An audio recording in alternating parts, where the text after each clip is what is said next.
Hi, I'm Jay. I want to talk about Danganronpa.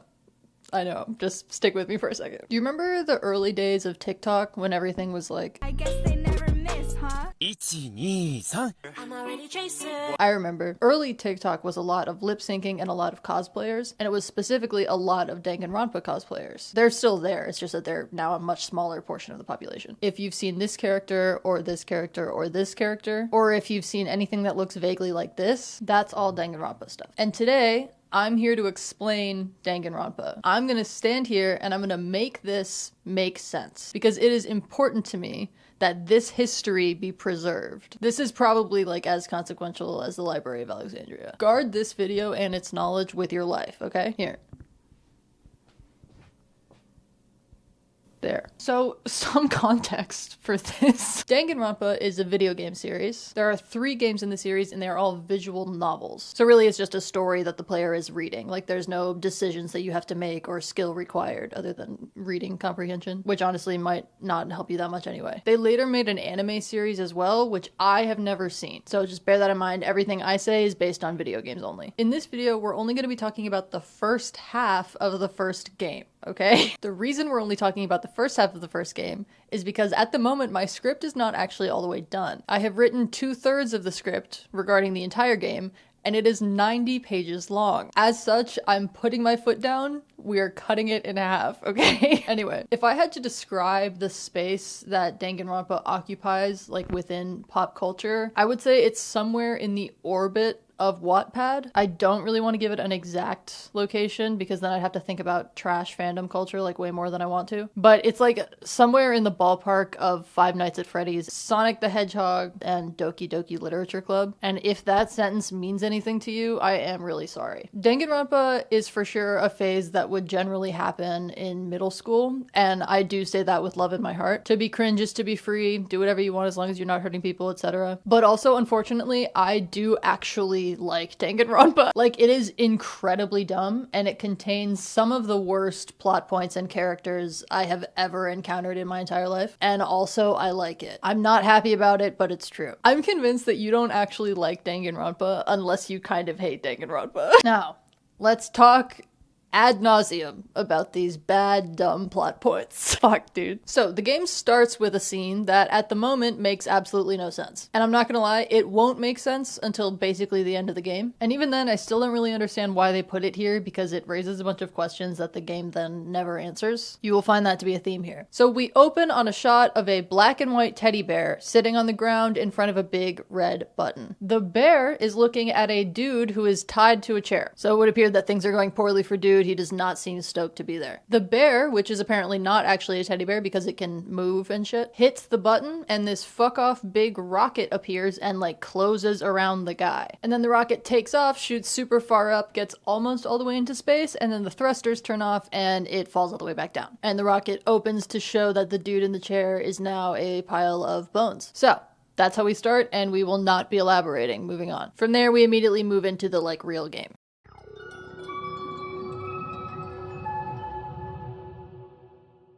We find ourselves reading the thoughts of the player character, who is a kid named Makoto Naegi. A quick note for anime watchers. In the English language version of the game, the names are written first name, last name. Most of the characters do go by their first names. Regardless, I'm gonna refer to them by how they introduce themselves. So this is Makoto, he is us. We're a team here. Us and this pre-written video game person. He is standing outside of a high school that he's about to start attending. It's his first day, he's like 16 years old. The school is called Hope's Peak Academy, and we need to talk so much about what goes on there because it is bizarre. Hope's Peak Academy is a hyper elite school. Like so elite that you cannot apply to get in. You can only get in if the school scouts you personally. And for them to scout you, in theory, have to be the best of the best at whatever it is that you do. Every student here has like a particular thing that they're super good at, and they are referred to as the ultimate blank, like ultimate doer of that thing. The school is called Hope's Peak because it's supposed to be like a beacon of hope for the future. Like the world can rest easy knowing that the graduates of Hope's Peak Academy will bring humanity into the future. That's the vibe, right? So you might be thinking, wow, then all these students must be super talented and smart and good at things that would be useful to the world. No. For the most part, they are not. Because for some reason, almost all of the students' ultimate talents have nothing to do with anything. Like, we'll meet the characters in a second here, but for example, one of them is the ultimate biker gang leader. Like, the legendary Protect the Future of the World school recruited this guy because he is good at riding a motorcycle. And potentially also at doing crime. I'm unclear on that part. Also, a lot of these kids just are not that good at their ultimate talent thing. For some of them, it never even comes up. But anyway. So in our class year, Makoto's class year, there are 15 total students. And they all have some kind of ultimate skill, even if it's a stupid one, right? Except for us. Makoto is a talentless, hobbyless uggo. Normal, average boy, cannot do shit. At the beginning of the game, when he's introducing himself, he's literally like, yeah, I just have no opinions about anything. The reason Makoto is here at all is because the school admits one student from like a lottery. Like, for some reason, the school picks one person from the normie cast to be at Hope's Peak Academy, and then that student like becomes an ultimate because they are considered the ultimate lucky student. Because they won the lottery. What happens if they turn down the admission? I have no fucking idea. So Makoto is the ultimate lucky student, I guess, and it's his first day at Hope's Peak. He walks into the building and he's standing in the entry hall where he notices a clock that says it's 7:10 a.m. The like first meeting of his class is scheduled for 8 a.m. He got here super early for no reason. So with his extra time, he decides to explore the school. He takes like one step out of the entry hall and into the school proper, and out of nowhere, he passes out. He wakes up in a classroom alone. He's sitting at a desk as if he had just fallen asleep in class, and he notices some things about the room. First of all, there are these giant metal plates bolted over all of the windows. There's this weird TV on the wall in the corner. There's a surveillance camera at the front of the room. And also on the desk beside him is a note. Hey there, new kid. The next semester is about to start. Starting today, this school will be your entire world. Makoto comes to the genius conclusion that this is a little weird. He does actually take a second to wonder how he got here, but then he's like, oh, I probably just passed out from excitement, and then someone brought me here to this unfamiliar room and just left me. That's so nice of them. So he's an anime video game character is what I'm telling you. While he's looking around though, he also notices the clock in the room, which says 8 a.m. So it was 7:10 before and now it's 8. And he's like, oh shit, the first class meeting starts now. I gotta get back to the entry hall. In the entry hall, he finds that everyone else is already there, which means it's time to meet the cast. The game has you just do like a speed dating style icebreaker conversation with each of these characters individually, which is probably the most efficient way to do it for the game's purposes. For our purposes, we're going to condense it even more. Let's go. Starting clockwise from Makoto, this is Sayaka Mizuno. She's the ultimate pop sensation, J-pop idol. She has really good intuition, which is never actually relevant, but the game makes a point of saying it several times anyway. Also, Makoto thinks he has already met her somewhere before. This is Kiyotaka Ishimaru. He goes by Taka. His title is the ultimate moral compass. This is what I mean when I say that the ultimate talents have nothing to do with anything. Like, a moral compass is patently the most subjective thing that exists, isn't it? Effectively though, he's just like a really overeager hall monitor with a lawful neutral alignment. This is Junko Emishima. She's the ultimate fashionista, which is incredibly slay of her. She seems pretty chill. Makoto mentions that she looks kind of different in person than she does on her magazine covers, and she's just like, haha, yeah, Facetune, am I right? So true. This is Sakura Okami. She's the ultimate martial artist, and she is an absolute icon, S-tier character. As S-tier character, we love her. She's like the only person in this group who is consistently level-headed, not a dumbass, and not an asshole at the same time, where Sakura stands in this house. Okay, now this is Kyoko Kirigiri. When Makoto asks her what her ultimate talent is, she's like, why should I tell you? And then Makoto, for some fucking reason, is like, yeah, understandable, have a good one. So we don't actually know what her ultimate talent is. Like, she's listed as ultimate question mark, question mark, question mark. But we do know that she apparently doesn't take shit from anyone, or even just questions. This is Mondo Owada. He's the one who is the ultimate biker gang leader. He says fuck a lot and has corn hair. He's a bit angry and rough around the edges, but ultimately he's not like unhelpful or anything. This is Aoi Asahina. She often goes by Hina. I'm probably going to end up using the names Aoi and Hina interchangeably. They are both this character. That's right, remember more shit. She's the ultimate swimming pro, and also she's a baddie. She's very kind of bubbly and upbeat, slays on an incredibly high level. Also, she's definitely gay for Sakura, but we'll get there. Skipping over that for a second. This is Yasuhiro Hagakure. He goes by Hiro. He is the ultimate clairvoyant, and he says that 30% of the time he's right 100% of the time. So, also, Hiro is 20 years old. Everyone else is like 16 or 17. Hiro has just been held back several times. We find this out because he asks Makoto if he wants to go get a brewski, actual quote, and Makoto is like, well, no, we're underage, and Hiro is like, oh, that's right, LMAO, could not be me. This is Chihiro Fujisaki. She's the ultimate programmer. She's quiet, but super sweet and super smart. She's like one of the very few people here where it like makes sense that she would attend the Giga Brain Giga Talent school. Now, this is Byakuya Togami.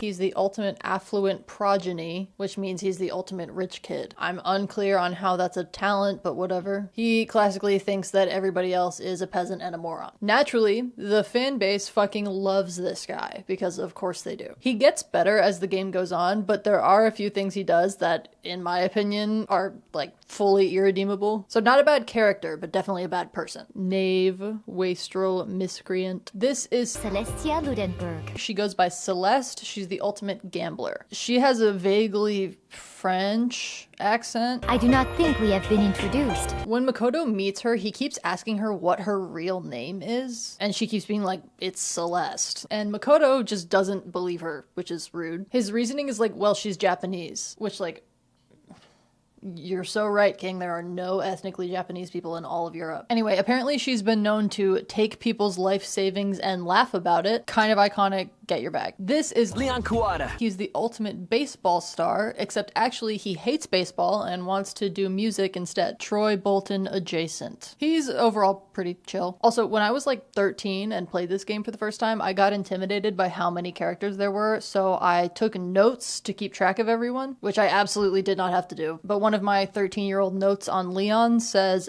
has a goatee, which might be an issue. Untrustworthy, question mark? Pretty fair, honestly. This is Toko Fukawa. She's the ultimate writing prodigy, the ultimate writer. To clarify, this person is named Toko, and this person is named Taka. Is that going to be annoying? Yes. We're just gonna have to deal. Toko is the ultimate writing prodigy, but I'm pretty sure that she only writes, like, hardcore smut. She definitely only writes romance, but the way she talks about it is very sexual. In fact, the way she talks about everything is pretty sexual. And finally, we have Hifumi Yamada. He is the ultimate fanfic creator, which is somehow different from being the ultimate writer. I don't know why the school has made that distinction. I don't really want to know. Like Toko, Hifumi also spends like 100% of his time being very sexual about everything. Also, he tells us that his nickname, question mark, is the Alpha and the Omega. And then that never comes up again, for which I'm grateful, because those words make me nervous when paired with fanfic creator. And then Makoto, our player character, and talentless hobbyless Ugo makes 15. So that is all the students in the class. It's the next day now. I got distracted watching River Monsters. Also, I just realized I've written less of the overall script than I thought I had. Before, I thought that 2/3 of the game was 90 pages of script. As it turns out, half of the game is 80 pages of script. So you're probably gonna see a lot of outfit changes because this is gonna take me like a week and a half to film. Okay, where were we? So everyone is standing in the entry hall and they're all like, wait a minute. This room looks kind of different than it did earlier, which, like, yes, it's entirely made of metal now, and there's this giant sci-fi vault door thing, which all does seem kind of odd. Some people, including Makoto, feel kind of uneasy about it, but the majority are like, whoa, cool prank by the school. Anyway, the entry hall also has one of those monitors and a security camera like the classroom did, and we come to find out that every room in the school is like that. So always assume the presence of a security camera and a monitor unless told otherwise. The monitor in the entry hall lights up, and a suspiciously bear-shaped silhouette tells everyone in a Pikmin-ass voice to make their way to the gymnasium for the entrance ceremony. They all think it's weird, but they're like, whatever, let's go. Inside the gym, it does look like a normal entrance ceremony, so that's good. But then this fuck-ass bear pops up.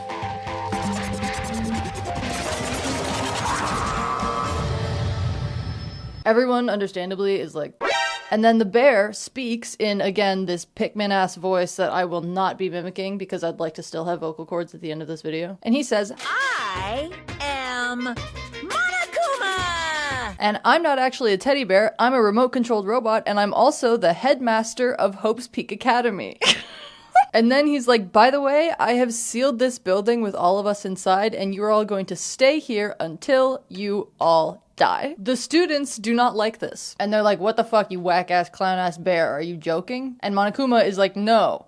I never lie. Keep that in mind for later. Monokuma tells the students that as of now, they are completely cut off from the outside world and that they will be trapped in the school forever. Everyone continues to not like this. And Monokuma's like, okay, well, there is one way you can leave. All you have to do is murder someone. Ugh. So the rule is that you're only allowed to leave the school if you kill another student. But that's actually not completely true. Really, you get to leave if you can kill someone and get away with it. If someone gets murdered, the killer doesn't automatically win. First, the rest of the students get a chance to investigate the crime. If the students can figure out who the killer is, then the killer will get executed by Monokuma. If they can't figure out who the killer is, then the killer gets to leave the school and everyone else gets executed by Monokuma. Not great. The way we do the whole thing is that we vote on who the killer is after we exchange like evidence and argue points during a class trial, which is basically just a criminal trial, except it's led by this fuck-ass bear and every student plays every role. It's a chaotic setup. But so basically Danganronpa is split into 6 chapters and each one ends with a class trial. So contained within each chapter, there's like the mystery of whatever that specific crime is. And then throughout the game, there's also like the broader mystery of, hey, why the fuck are we trapped in the school? Who is this bear, etc. Anyway, the students, for realsies and for serious,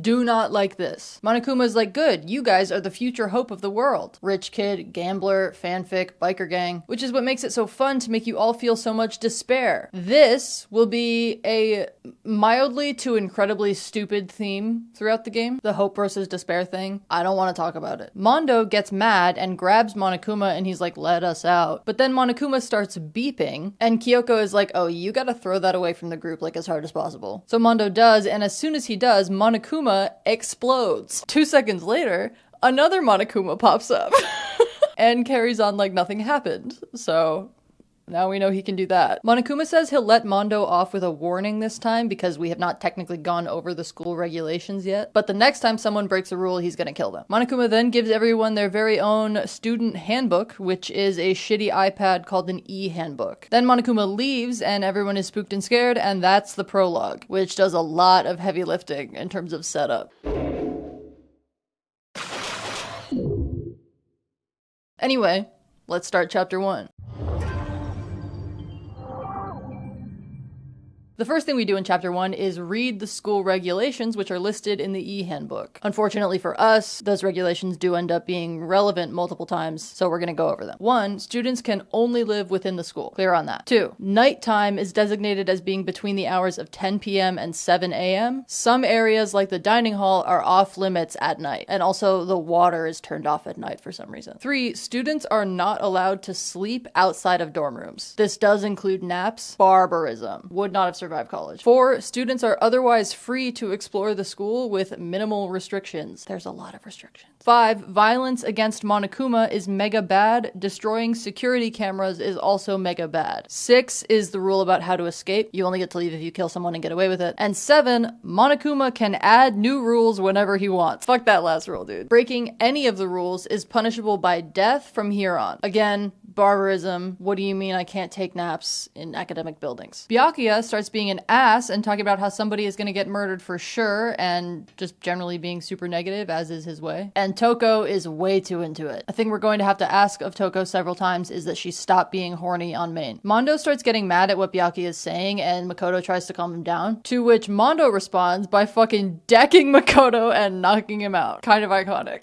Makoto wakes up in a room that he identifies as his assigned dorm room using genius context clues such as the fact that there is a bed here. Also in Makoto's room, he finds his room key, a notepad, a lint roller, and a toolkit. He also has his own bathroom. They all have their own bathrooms. What the fuck? There's also a note from Monokuma that tells us a few things. First of all, apparently all of the boys have been given toolkits in their rooms, while all of the girls got sewing kits. Monokuma, canceled, sexist. The note also says that the girls' bathrooms lock, but the boys' bathrooms do not. Monokuma, canceled, weird. However, Makoto's bathroom specifically happens to also sort of lock, because the door frame is broken and the door always gets stuck. Monokuma, canceled, building code violation. The bathroom door actually isn't a big deal though, it's just one of those situations where you kind of have to lift the handle a certain way to open it. Probably irrelevant.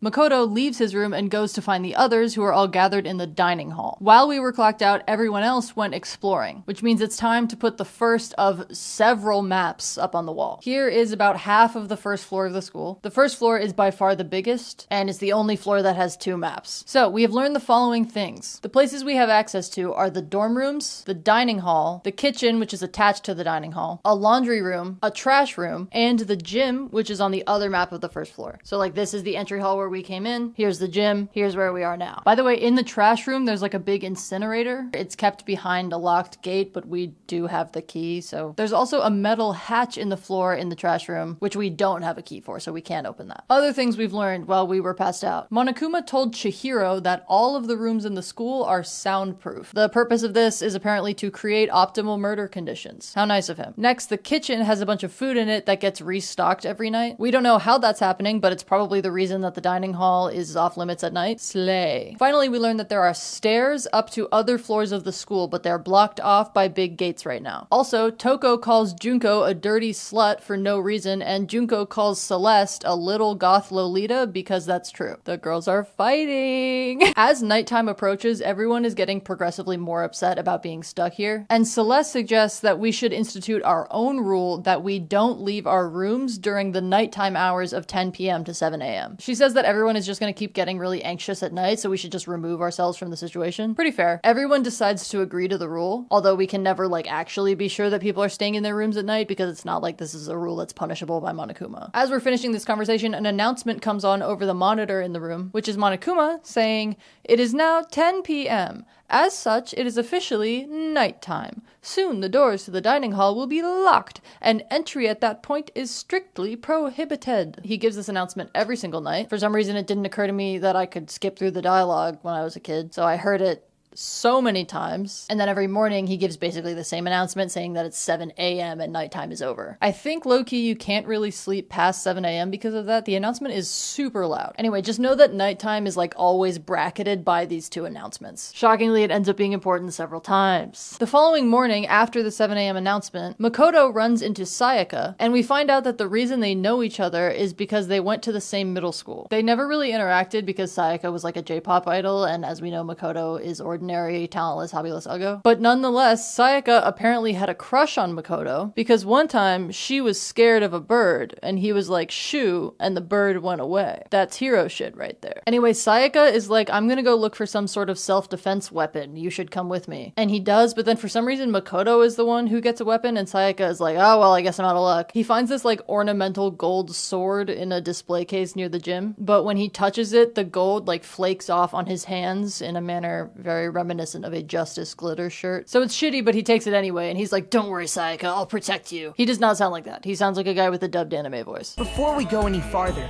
I guess I should introduce myself. In response to that, Sayaka immediately deploys weird mode and starts going off about how she's always wanted to be a star and she did whatever it took to reach that dream, even some things that weren't so pleasant. She says, while I'm in here, the world out there is forgetting about me, and that terrifies her. Naturally, following this very dramatic declaration, they just leave to go get food. And Makoto brings the shitty gold sword to his room and puts it on the table. I still think it doesn't really make sense for him to be like, let me have a defense weapon. That's just like not really who he is, but whatever. Anyway, that's it for a while. 2 days go by and nothing happens. The player can like spend time slots to level up social links with other characters, which is kind of a weird addition to the murder game, but it's an anime game, so, you know, follows. None of the stuff that happens in any of those interactions is actively relevant to the plot. Anyway, after 2 days of fucking around, Taka for some reason decides that we all need to be eating breakfast together. So now that happens every single day in the dining hall. Over breakfast on the 3rd day, Chihiro is like, hey guys, what if the person trapping us in here is actually the well-known serial killer, Genocide Jack?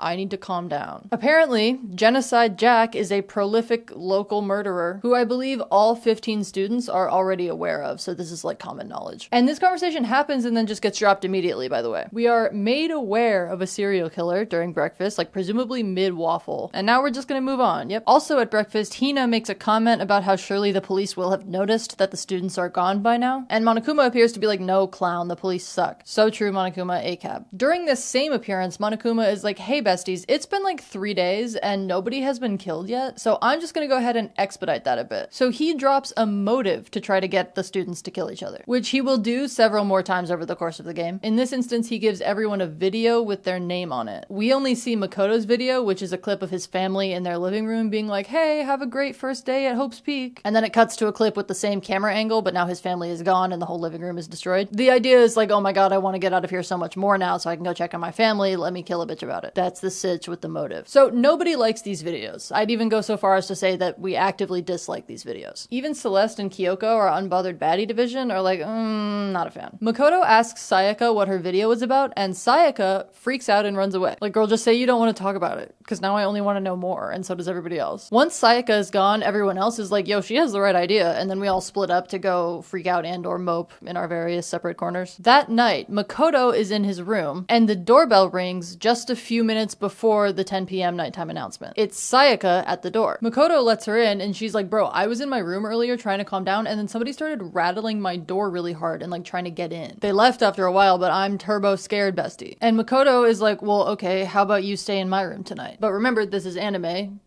You don't have to remember that hard, honestly. So Sayaka is like, well, we can't share a room because you're a boy and I'm a girl. So she's like, what if we just swap rooms tonight instead? And Makoto has no survival instincts, so he says yes. So they switch rooms for the night, which nobody really notices. They were already in rooms right next to each other anyway. When they switch rooms for the night, Makoto teaches Sayaka the trick for how to open the broken bathroom door. So Makoto sleeps in Sayaka's room that night and is super normal about it. But it's a quiet night and nobody comes to the door. The next morning at new weird mandatory-ish breakfast at the dining hall, Sayaka and Byakuya are both not there when they're supposed to be. Byakuya eventually shows up a few minutes late just because he can't be bothered. But Sayaka does not, which I forgot to say for some reason. So we decide to go to our room to check on her, and we find the room completely trashed. The bathroom door is open, and we walk in to find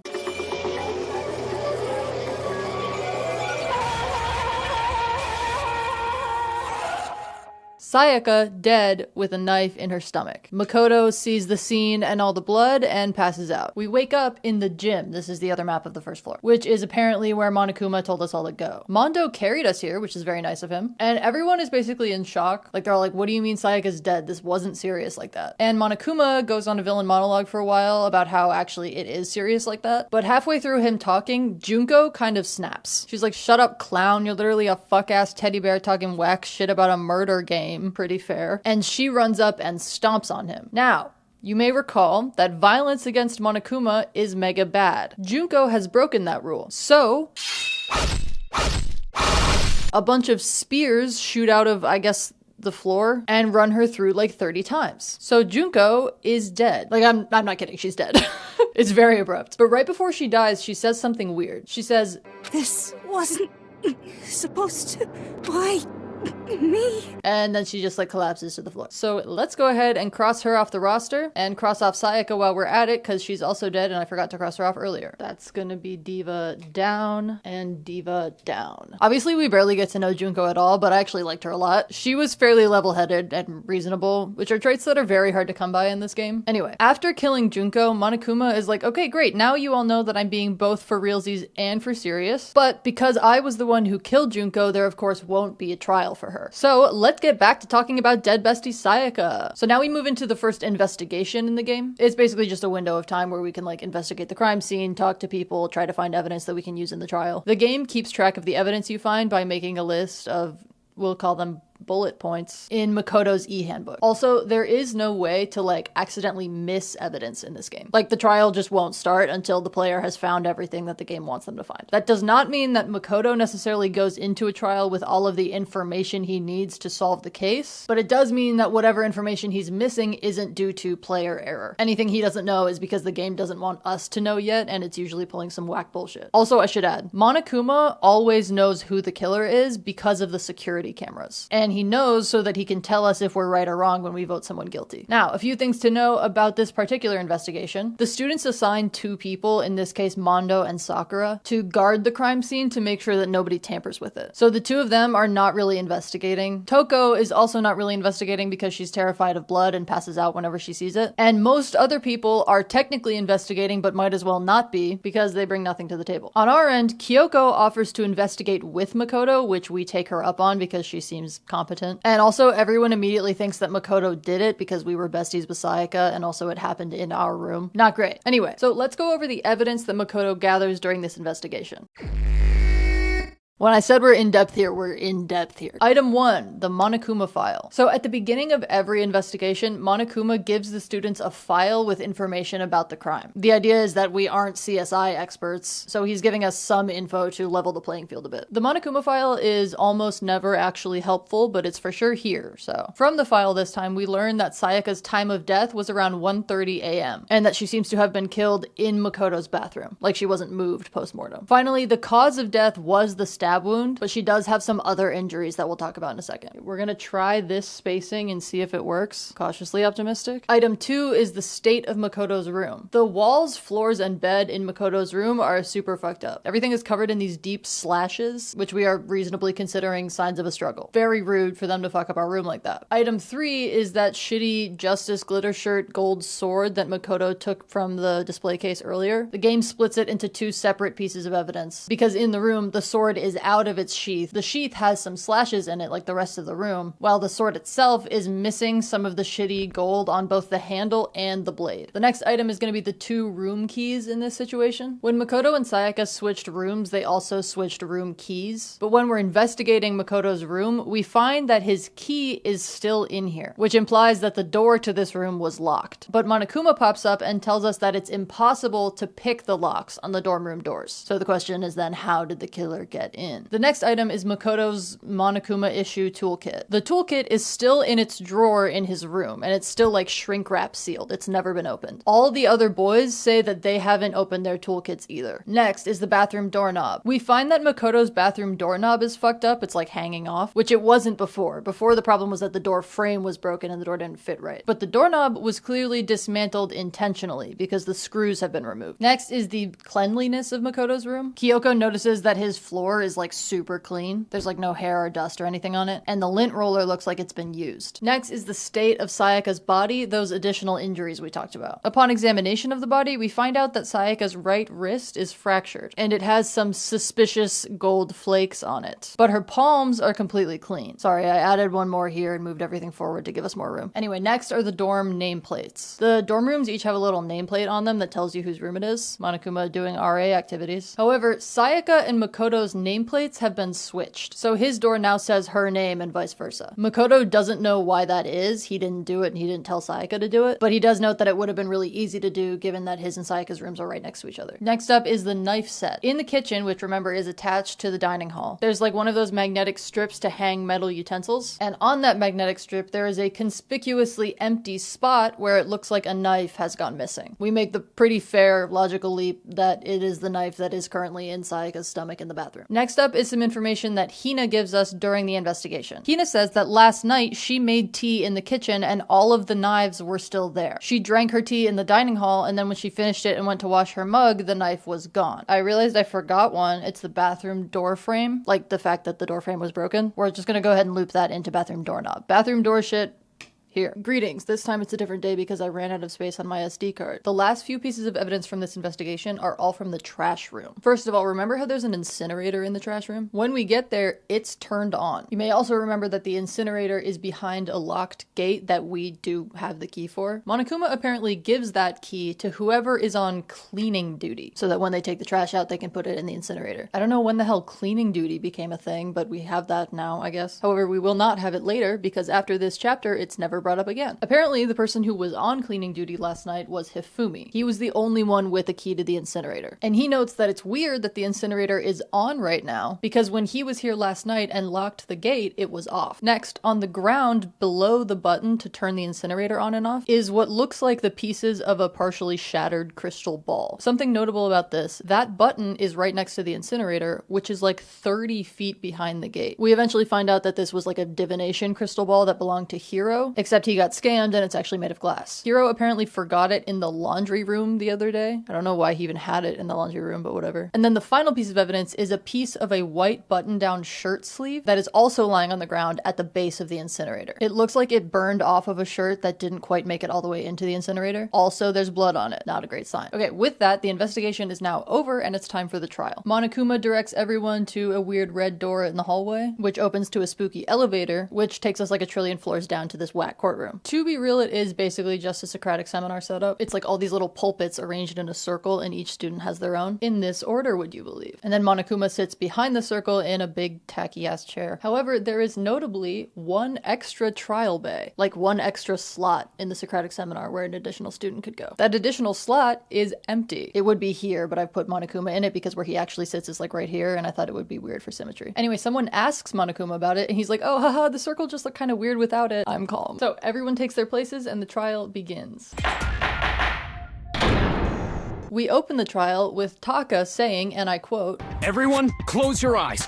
And whoever did it, raise your hand." So that bodes well. Everyone tells him he's a clown, which is true. And the actual opening arguments involved just restating shit for a while. Mostly we established that Sayaka was attacked in the bedroom and fought back, as opposed to being snuck up on in the bathroom, which is where we think the signs of a struggle come from. She tried to fight her attacker off and ran into the bathroom to get away, which is a stupid place to run to, dead end. And then we jump from that to everyone suddenly accusing Makoto of being the killer. They're like, okay, well, you're the only one that knew where Sayaka was gonna be because she didn't tell anybody else that she was staying in your room, which doesn't really make sense because at the moment we have no reason to believe that the killer was like looking for Sayaka specifically, but we'll move on for now. Given that the cause of death is a stab wound, we pretty quickly established that the murder weapon would have been the knife, and we further established that it's this kitchen knife. And Makoto plays the card of, okay, well, Aoi was in the dining hall yesterday when the knife went missing. It was there when she got her tea and it was gone when she was done with her tea. You have to go through the dining hall to get to the kitchen. So if Makoto had walked in, Aoi would have seen him, but she didn't. So Makoto's argument is that he couldn't have taken the knife, which means he can't be the killer. Toko raises that maybe Aoi and Makoto are working together, a cahoots situation, which actually gives us some useful general information. Byakuya asks the bear what happens if there's an accomplice to a crime, like who escapes if they succeed. And Monokuma says that you can have an accomplice, but if you succeed, only the primary culprit gets to leave. It's kind of nebulous what defines the primary culprit, but it's basically just whoever Monokuma decides had the most involvement. It's really on a case-by-case basis. So now we know that, but Monokuma, because he's seen everything, confirms that in this instance there is no accomplice. So let's get back to it. Given that there's no accomplice, they decide that it's unlikely that Hina and Makoto were in cahoots. Cahoots? Celeste is like, well, then maybe just Hina did it. Sakura says, no, because I was with Hina in the dining hall. And Celeste is like, maybe she took the knife after you left. And Sakura is like, that's impossible, because I never left. I was with her all evening and I stayed in Hina's room last night. History will say they were besties. But then Sakura and Hina are like, wait, okay, there was one other person that came to the dining hall last night, but it seems weird to mention it because it was Sayaka. No, dumbass, that's not weird to mention.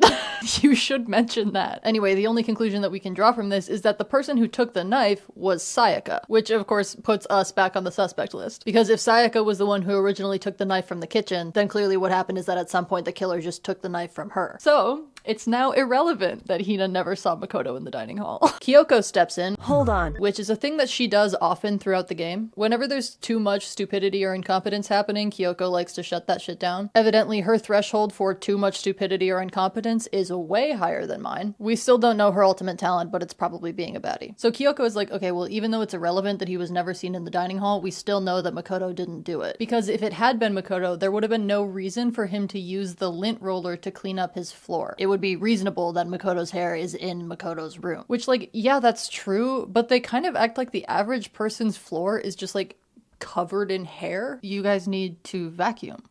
Or perhaps sweep. Neither is very hard. To add to this general point, Makoto is like, also, if I was the killer, why would I have unscrewed the bathroom doorknob? When the killer couldn't open the door, they probably just thought it was locked and that unscrewing the doorknob was the only way they were going to be able to get it open. But Makoto knows that the door is just broken and he knows the trick to open it. So why would he dismantle the whole doorknob? This more or less convinces people that we're not the killer, so that's good. But Celeste is like, shut up, rat. Why would they have assumed that the bathroom door would be locked? We all know that the boys' bathroom doors don't lock. per Monokuma being weird. And we're like, well, no, clown. They didn't know it was a boy's bathroom door because they didn't know it was Makoto's room. The nameplates were switched, so they thought it was Sayaka's. Why wouldn't they? When they went in, she was the person in there, and we haven't really been here long enough to memorize who lives where. Regardless, that does raise the issue of who switched the nameplates and why, but more on that in a second. We move on to how the killer got into the room in the first place, because the boys' bathroom doors don't lock, but their dorm room doors do. And according to Monokuma, none of the locks can be picked. Plus, the key to the room was still in the room, so it's not like somebody stole it and unlocked the door from the outside. Kyoko hits us with the, well, that only leaves one option. Sayaka let the killer in herself on purpose. Makoto is like,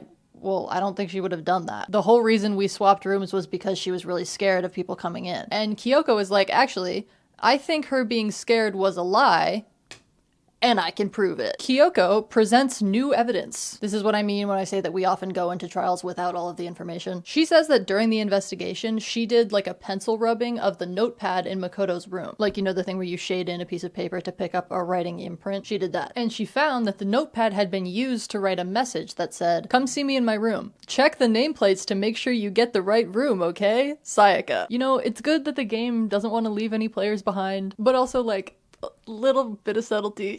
Kyoko thinks that Sayaka wrote this note and then slid it under someone's door to get them to come to Makoto's room under the guise that it was Sayaka's room, so that she could switch the nameplates to be incorrect, kill whoever she had lured to the room, and then switch the nameplates back to normal. Which is to say that Kyoko thinks that Sayaka was trying to frame us for murder. Girl, what the fuck? Did shooing the bird mean nothing to you? Makoto doesn't really want to accept this explanation, but everyone else agrees that with the evidence available, it does make the most sense. So then working off the assumption that Sayaka is the instigator, the timeline goes like this. Sayaka invites someone to Makoto's room and then attacks them with the knife she took from the kitchen. The other person grabs the shitty gold sword from the table where Makoto put it and uses it to block the knife, which creates the scratches in the sheath. They then unsheath the dull-ass, whack-ass sword and then swing at Sayaka's arm to get the knife out of her hand, which works and also causes that fracture to her wrist and leaves the gold foil there. Sayaka, now disarmed and acting on instinct, runs to hide in the bathroom, which she can get into because Makoto taught her the trick to open the fucky door. And as a bonus, we know for sure that Sayaka couldn't have been the person using the sword because her palms were clean, which they wouldn't have been if she had touched the sword handle. Toko is like, what if she touched it and then just washed her hands? And Aoi is like, couldn't have done that, water's turned off at night. Toko says that she didn't know that the water was off at night, because she hasn't showered here yet. It's been like 4 days. Let's get it together. Anyway, presented with this timeline, Makoto does kind of have to accept that it makes sense, and therefore has to accept that Sayaka did try to frame him for murder. He does not like this notion. Byakuya is like, yeah, she probably chose you for the room swap because she knew that you'd be too soft-hearted to throw her under the bus later. And Makoto's like, well, that's true. I probably wouldn't have thrown her under the bus. Okay, guys, people-pleasing has to have its limits. Like, someone forgets to Venmo you for lunch and you just never bring it up again? Yeah. Taking the fall for a murder you didn't do and getting executed? No. Okay? Anyway, we move on to talking about the only remaining evidence, which is the assorted shit in the trash room. There's the bloody piece of the shirt sleeve that was found on the floor beside the incinerator, right? So we conclude that the killer must have gotten blood on their shirt and then tried to dispose of that evidence in the incinerator. The sleeve must have just burnt off and fallen out without the killer noticing. Because these are anime characters, everybody wears exactly one outfit, but just matching the sleeve to someone's clothes isn't actually that helpful because there are multiple people wearing white shirts. Leon raises the issue of the gate in the trash room. The gate locks, as we know, and it was down the last time we checked, which would prevent anyone from actually accessing and turning on the incinerator unless they had the key to the gate. The person who had the key yesterday was Hifumi, who was on the mysteriously existing cleaning duty, and who is wearing a white shirt. Very suspicious. However, Makoto has locked in and delivers a sick rebuttal, by pointing out that there could be a way to turn on the incinerator without opening the gate. Remember Hiro's shitty glass ball that went missing from the laundry room? Makoto proposes that the killer wouldn't have needed to open the gate if they were able to throw something and hit the button from behind the gate, which would explain the glass ball broken beneath the on button. It would also explain why the incinerator was still on this morning. The killer would have had no way to turn it off. I mean, I guess they could have thrown a second thing, but they didn't. Regardless, if it was Hifumi, there would have been no reason to throw anything or leave the incinerator on because he had the key. He could have just gone and opened the gate and pressed the button. So the killer throws the ball to turn the incinerator on, and then all they have to do is ball up their shirt and toss it in, which Makoto says very casually, but I take some issue with that because, like, haven't you tried to throw fabric before? It won't stay balled up. Like, you can't ignore air resistance. Anyway, Chihiro is like, okay, besties, but the gate and the incinerator are like 30 feet apart. You would need like crazy pinpoint accuracy to throw a ball that far and hit a target as small as the button. And Makoto says, Exactly. You'd only be able to do that if you were, say,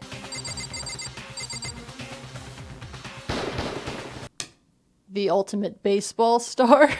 Leon, what do you have to say for yourself? What he has to say is that he does not like this accusation at all. He starts wigging out a bit and calling us Stupid, stupid, stupid, stupid, stupid, stupid, stupid! which is both fair and true. So Makoto deploys one last piece of evidence to rebut this incredible argument. He's like, okay, rat, show us your Monokuma issue toolkit then. The one in my room is still shrink wrapped, so clearly it's never been used. All of the other boys said that theirs were still sealed too, but clearly someone unscrewed my bathroom doorknob to get to Sayaka. If it wasn't you, show us your toolkit. Leon responds to that like this, and that brings the first trial to a close. The game always ends trials by recapping the events of the crime, so we'll do that too. So here's the timeline, order of operations, PEMDAS, etc. So, the evening before the crime, Sayaka walks through the dining hall to steal a knife from the kitchen. She is seen by Aoi and Sakura, who are drinking tea and being incredibly heterosexual besties. They don't know that she took the knife. And then, just before the 10 p.m. nighttime announcement, Makoto and Sayaka switch rooms. After the nighttime announcement, knowing that nobody will be out at night because we agreed to that rule, Sayaka goes and switches the nameplates on her and Makoto's doors, such that the name on the door actually does correspond with the person borrowing the room. She then uses Makoto's notepad to write a note asking someone to come to her room, like the one with her nameplate on it, and then she goes and slips that under Leon's door. Why she chose Leon, I'm honestly not sure. Maybe she was just confident that he would actually show up. Around 1:30 a.m., Leon, like a moron, does show up. Sayaka invites him in and then attacks him with the knife. He grabs the shitty gold sword and blocks the knife, and then he unsheaths the sword and swings at her. If he's trying to cut her, it doesn't work because the sword isn't sharpened. But regardless, he hits her wrist hard enough to fracture it and make her drop the knife. Now disarmed, Sayaka runs to the bathroom with the fucky door that she knows how to open. Leon picks up the knife and follows her to the bathroom and assumes that the stuck door is actually locked because he thinks that this is Sayaka's room and only the girls' bathroom's lock. Monokuma, cancelled, weird. To get around the lock, he unscrews the whole ass doorknob using his toolkit. Then he walks into the bathroom, stabs Sayaka in the stomach, which is pretty brutal, and leaves her to die. From there, he goes to the trash room to dispose of his bloody shirt in the incinerator, but he doesn't have the key to open the gate, so he's forced to activate his turbo magical baseball powers to throw a ball at the button and turn the incinerator on from far away. Then he throws his shirt in and leaves, evidently missing the fact that a piece of the shirt burned off and fell. Also, this isn't important at all, but I just thought it was a neat detail. Remember how the crystal ball that Leon threw had gone missing from the laundry room? Because Hiro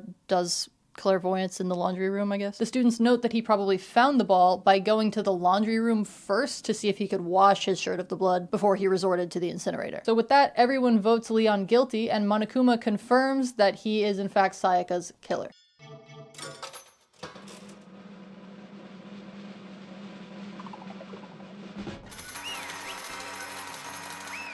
Now, if you've played the game, you'll know that I have left out one piece of evidence here. That piece of evidence is the fact that Sayaka literally wrote the word Leon on the wall behind her in her own blood. This is important though. Because of how she was sitting, she wrote it upside down. And I left this out because when the students see that she has written this, they go, oh my god, look, she wrote the numbers 11037 on the wall. They think that this says 11037. What the heck do those numbers mean? Don't these first two, 1-1, look less like two numbers and more like one letter? Ah, you're right. Looking at it now, you could also read it as an N. But even if that really is an N037, doesn't make any more sense than before.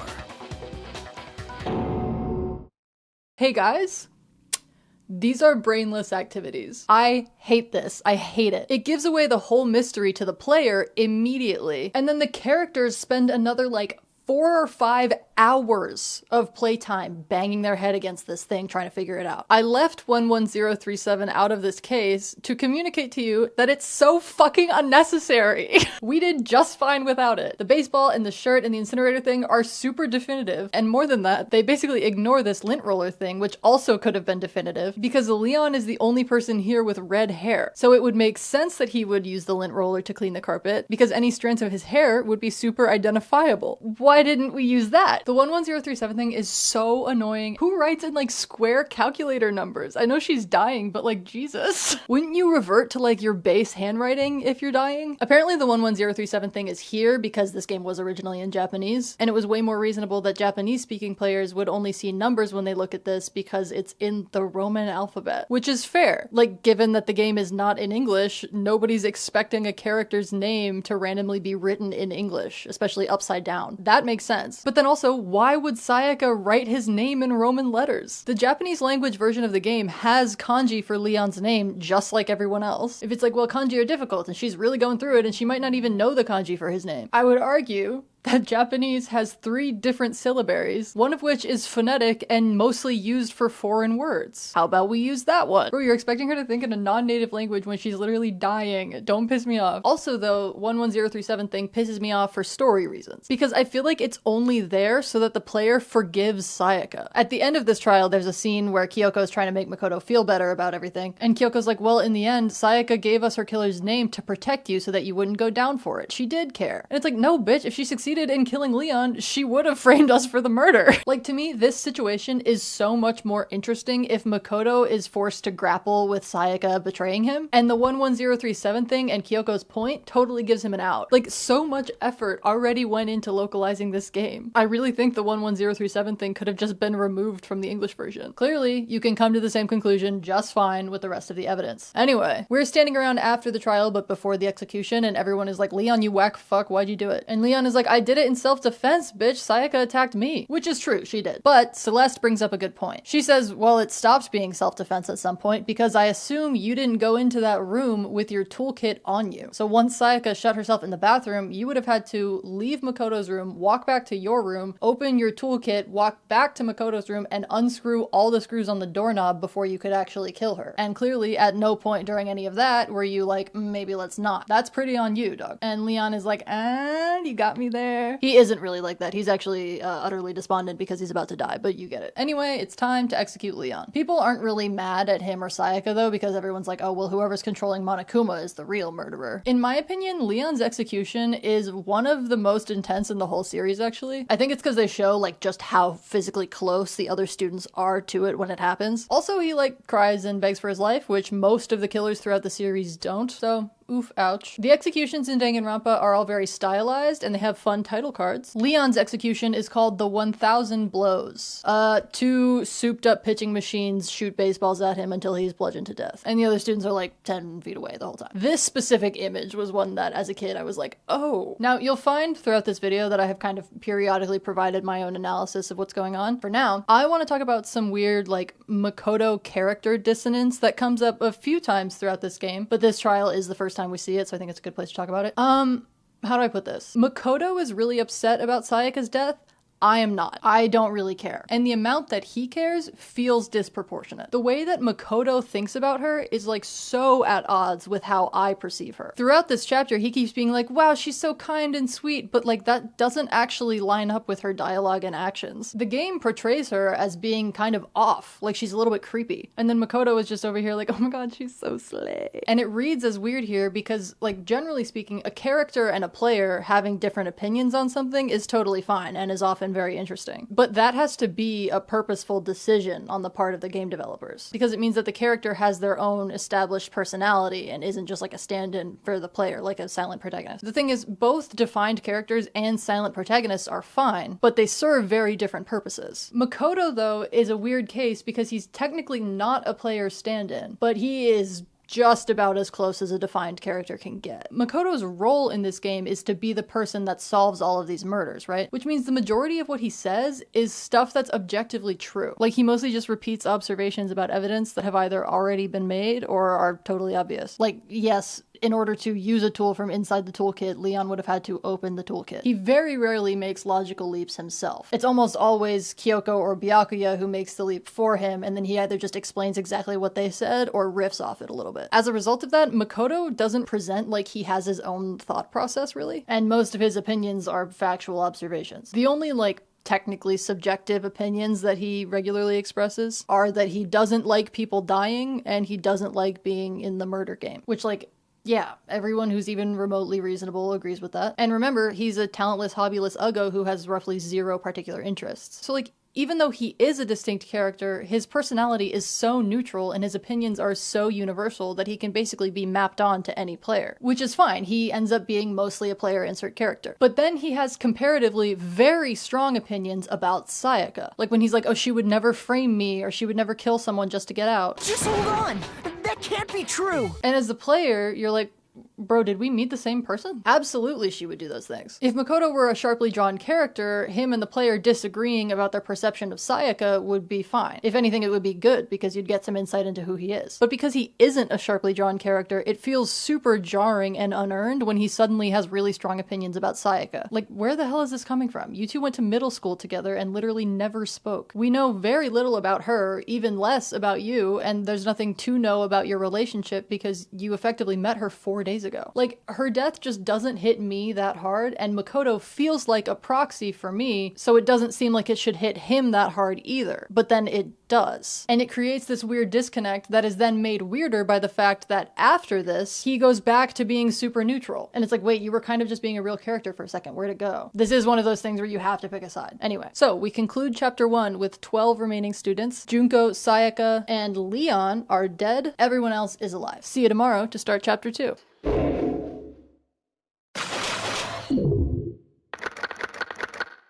Greetings, it's actually been several days because my friend came to visit me. Hi, Holly. Okay, opening chapter 2.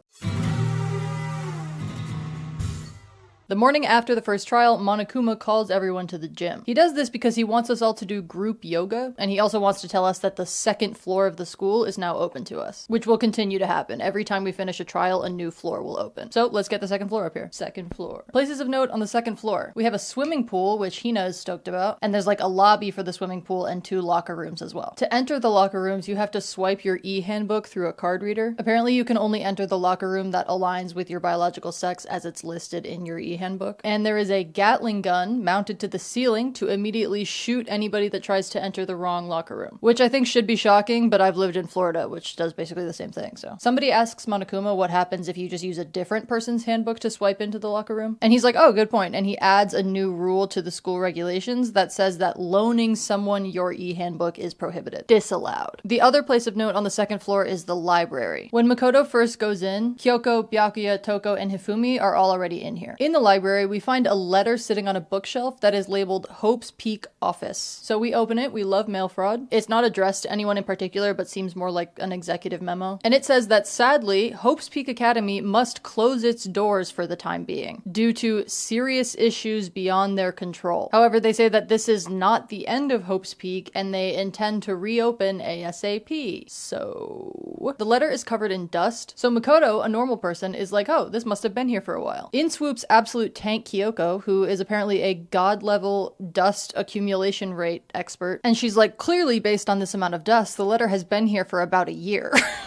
So based on that, which we just accept and go with, we kind of have to, right? Who the hell else is going to pull up and be a dust expert? We decide that the school seems to have shut down at least a year ago. Makoto, making a pretty reasonable point, is like, but that would mean that the school was closed when we got here just a few days ago, which it obviously wasn't because we all just walked in. Also, if the school had closed down, wouldn't we have heard about that in the news? Or in like correspondence home, given that we are incoming students?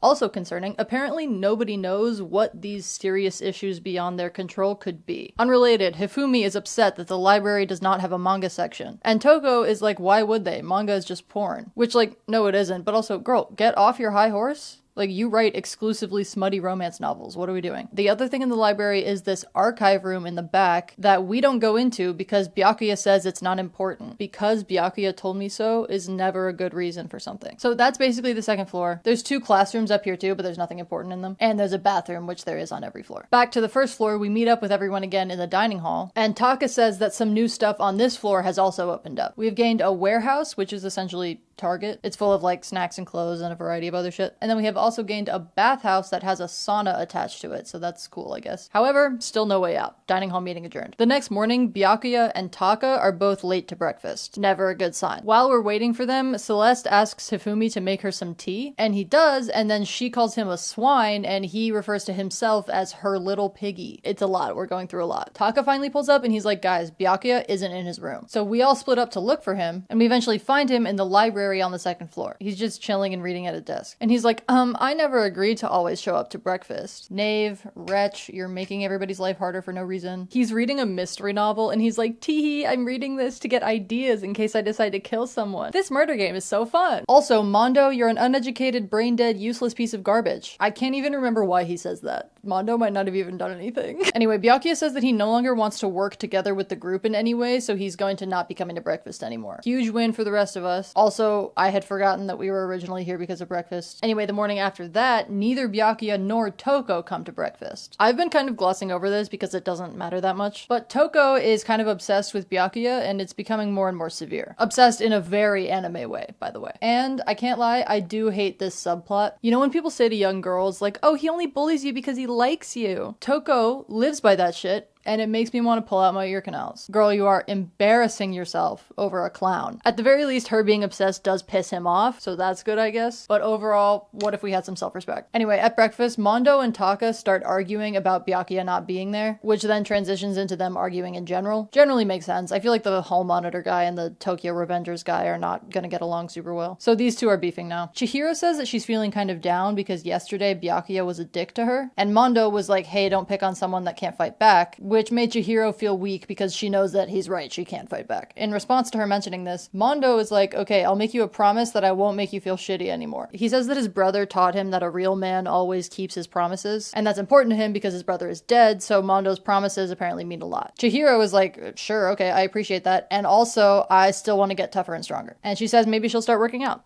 Slay. That evening, Makoto goes to grab a snack in the dining hall, which is so me. And in the dining hall, he finds Mondo and Taka, who are still beefing. They say that they're going to have a contest to see who's tougher. And Makoto walked in at a bad time and is being roped into playing referee. The contest they've decided on is who can stay in the bathhouse sauna the longest. Which, like, okay, boys. They decide to do this contest now, even though it's almost nighttime. Mondo is like, I'm gonna be extra hardcore by doing the challenge with all of my clothes on. Taka is like, okay, well, I'm not doing that, but proceed. And it's here that we discover just how long Mondo's corn hair really is. I cannot stress this enough. It goes off the screen. Truly insane. So these two engage in some incredibly heterosexual trash talk for an hour, while Makoto, I guess, just stands there and stares through the window of the sauna door. Eventually, the nighttime announcement comes on the TV, but Mondo and Taka both refuse to leave. So Makoto is like, okay, well, good night, and just goes to bed. It's pretty rare that Makoto makes iconic moves. This is good, though. It shouldn't even be iconic. This should just be, like, normal. Of course, go to bed when the nighttime announcement goes. Why are you two staying in the sauna? The next morning at breakfast, Taka and Mondo are both there, and they're really good friends now. Like, really good friends. They call each other bro like every third word. Hina is like, yeah, they've been like this since they walked in. Feels kind of gross. To which Mondo says, feels great more like. And Taka says, forget her, bro. A girl just couldn't understand our manly bond. And then when Makoto asks who won the challenge, they get super defensive and they're like, why does that matter? Okay.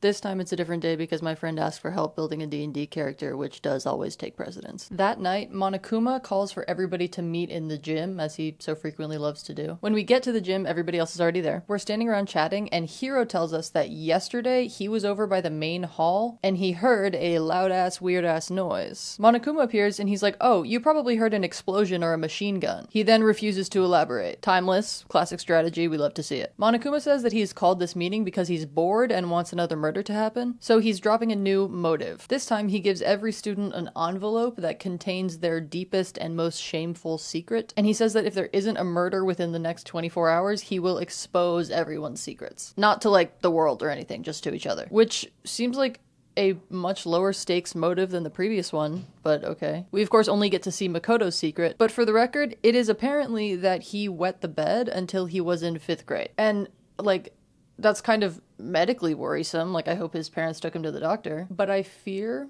that might not be a life or death secret. Like, I don't know if you kill someone over that. Makoto actually agrees with that though, and so do a lot of the others. They're like, okay, well, having our secrets exposed kind of sucks, but nobody's gonna die over it. We briefly kick around the idea of everybody sharing their secrets voluntarily, like we expose the secrets on our own before Monokuma can, but that gets vetoed because about half the group is like, no, I need time to mentally prepare for this, so that's fair. Then we leave the gym, and everyone goes to bed. The next morning, Monokuma wakes Makoto up in person, like in his room, because he's bored, which, if you haven't noticed, is one of the main reasons he does things in general. He loves to irritate, he loves to stir a pot, but he also tells us that something happened to someone last night. Incredibly descriptive, thank you, fuck-ass teddy bear. Regardless, Makoto is now feeling pretty uh-oh, so he goes to the dining hall, meeting place of meetings as we know, but only Hiro, Byakuya, Hina, and Sakura are there. Apparently all of them also got the Monokuma wake up, so we assume that nobody is here because they're all out trying to verify that something happened to someone last night. So we also go do that, and we end up on the second floor in the lobby area outside the locker rooms. Monokuma shows up on the monitor in the room and says that for this investigation, some doors have been unlocked. And it's like,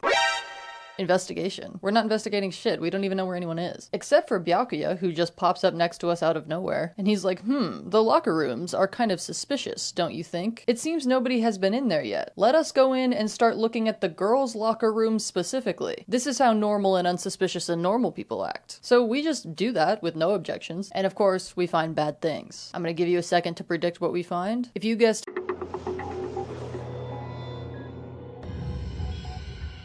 vague Jesus allegory dead Chihiro, that's a crazy thing to come up with, and also you're right. Boo. This does suck because Chihiro's iconic, but also, you know, you do see it coming. There were Chihiro related plot beats localized to this chapter, which is never a good sign for a diva. The vague Jesus allegory state of the body is frankly whack. Chihiro is suspended with a cord between two pieces of workout equipment. Also on the wall behind her is the word bloodlust written in blood. We love to write things in blood here. So those two things for sure jump out as odd. Upon walking into the locker room, Makoto surveys the situation and decides that he does not like it. It does go directly against both of his two opinions, which, if you'll recall, are that he does not like people dying and he does not like the killing game. And Chihiro, notably, has just died in the killing game. Big double whammy for Makoto there. This fucker, on the other hand, is chill with it. And he's like, very unusual. Very odd indeed. Taka walks in and he's like, hey, I heard Makoto freaking out, what gives? And of course he sees the body. Now, when Taka walks in, we hear a little chime and a Monokuma announcement plays on the monitor. And the announcement says, ready? A body has been discovered. After a certain amount of time, which you may use however you like, the class trial will begin. He says it so many times. Makoto, very reasonably, is like, hey, what the fuck was that? And Byakuya tells him that that was the body discovery announcement. Apparently it played when they found Sayaka too, but Makoto had passed out by then, so he didn't hear it. But we learn that when 3 or more people discover a body, the body discovery announcement automatically plays to let everyone know that there's been a murder, so we all get a chance to investigate fairly. Remember, Monokuma never lies, and he's very concerned with fairness. That's why he's forcing us all to kill each other. Taka goes to get everyone, and we all agree that we do not like this. And then we start talking about the bloodlust written on the wall, and Taka is like, hey, this is weird. This is the same message that a particular serial killer leaves at every one of their crime scenes. That's so crazy silly. The serial killer he's talking about is a local one who has been dubbed Genocide Jack. We've talked about them before, that one time during breakfast when Chihiro brought it up mid-waffle. Hina says, okay, so the killer is a copy of Genocide Jack? And of course Byakuya is like, or is it the actual Genocide Jack? Wretch, reprobate, ne'er-do-well. Toko is the last person to arrive. She's just getting here now. This was kind of a throwaway thing during the first investigation, but if you recall, Toko has a fear of blood. That was why she didn't investigate Sayaka's crime scene. She has this fear of blood, so this situation makes her straight up clock out. I'm not really sure why she just walks into the room, given that Taka and the body discovery announcement both told her that there's a dead body in there, but you know, it'd be like that, I guess. So Toko sees the blood, passes out, and then a second later, she gets back up, but like she jumps back up. And now she's moving weirdly and her voice sounds a bit different. Everyone says, oh, hey, are you okay? And she's like, oh, sorry about that. And then she says, whoa, is that a dead body? Hey, are you dead? Honestly, some of the better investigation protocol we've seen so far. Then she starts saying some weird shit about how life is like baseball. Rest in peace to my boy 11037. Everyone is like, oh, okay, this is weird. Anyway, Aoi and Taka take Toko back to her room downstairs, and the rest of everyone start investigating, once again leaving Mondo and Sakura to guard the crime scene. So let's get into our second investigation. First of all, we find out that, apparently, in any one case, the guilty party can kill a maximum of 2 people. This comes up when everybody is wigging out about the potential serial killer thing. But Monokuma thinks it would be boring if one person just like steamrolled, so he adds the 2-victim limit to the school rules. Also, Byakuya insists on investigating with us for this one, which is a huge downgrade from investigating with absolute tank, god-level dust accumulation rate expert Kyoko. So we're with Byakuya for some fucking reason. Let's get into the evidence. Item 1 is Monokuma file number 2. From the file, we learn that the victim died around 2 a.m., and the cause of death was a blow to the head with a blunt object, which killed her instantly. It also says that the body was discovered in the girls' locker room, but we knew that already. Item 2 is some information we get from Sakura. Remember that one time at breakfast that Chihiro said she wanted to get stronger? Sakura says that despite that, Chihiro kept refusing invitations from Aoi and Sakura to work out together. The two of them thought that Chihiro was possibly using the locker room at night to avoid running into them. And although she did turn them down, she did want help getting stronger, so Sakura thinks it was possible that she was meeting someone else. The third item is the locker room dumbbell. In the girls' locker room, where we found the body, we find a dumbbell with a lot of blood on it, which lines up with the blunt force trauma cause of death, so Makoto assumes that this is the murder weapon. Item 4 is some information we get from Mondo. It's just him saying that he thinks that Chihiro really admired strength, both physical and emotional, as a quality in other people. I don't know why that's evidence, but okay. Item 5 are the locker room card readers. We already know this, but just for a refresher. To enter a locker room, you have to swipe your e-handbook over the card reader. You need a male student's handbook to enter the boys' locker room and a female student's handbook to enter the girls' locker room. Lending someone else your e-handbook is against school rules. And also, I don't think we said this before, but it's impossible for 2 people to enter at the same time because everyone has to swipe in. That Gatling gun on the ceiling will activate if you try to get 2 people through with 1 swipe. Item 6 is the main hall mailbox. This item is actually completely new information. First of all, there's a mailbox in the main entry hall on the first floor. It's always been there, but there hasn't been anything weird about it before. Also, I could not have identified this as a mailbox. I would have told you this was a tiny filing cabinet, but such is life. And we find out that, apparently, dead students' handbooks get put in that mailbox in the entry hall. Why? I have no idea. We're just gonna roll with it. There are 3 handbooks in the mailbox at the moment. We're assuming that Chihiro's hasn't been put in there yet. Item 7 is one of the handbooks in the mailbox. When we inspect the handbooks that are in the main hall mailbox, we find out that one of them is broken and won't turn on, which is weird because Monokuma has told us before that the handbooks are like borderline indestructible. Remember, each of the handbooks is personalized so you can tell whose it is. The 2 handbooks in the mailbox that do still work apparently belong to Junko and Sayaka, so it is assumed that the broken handbook is Leon's even though we can't actually turn it on to check. However, Monokuma says that the handbooks are like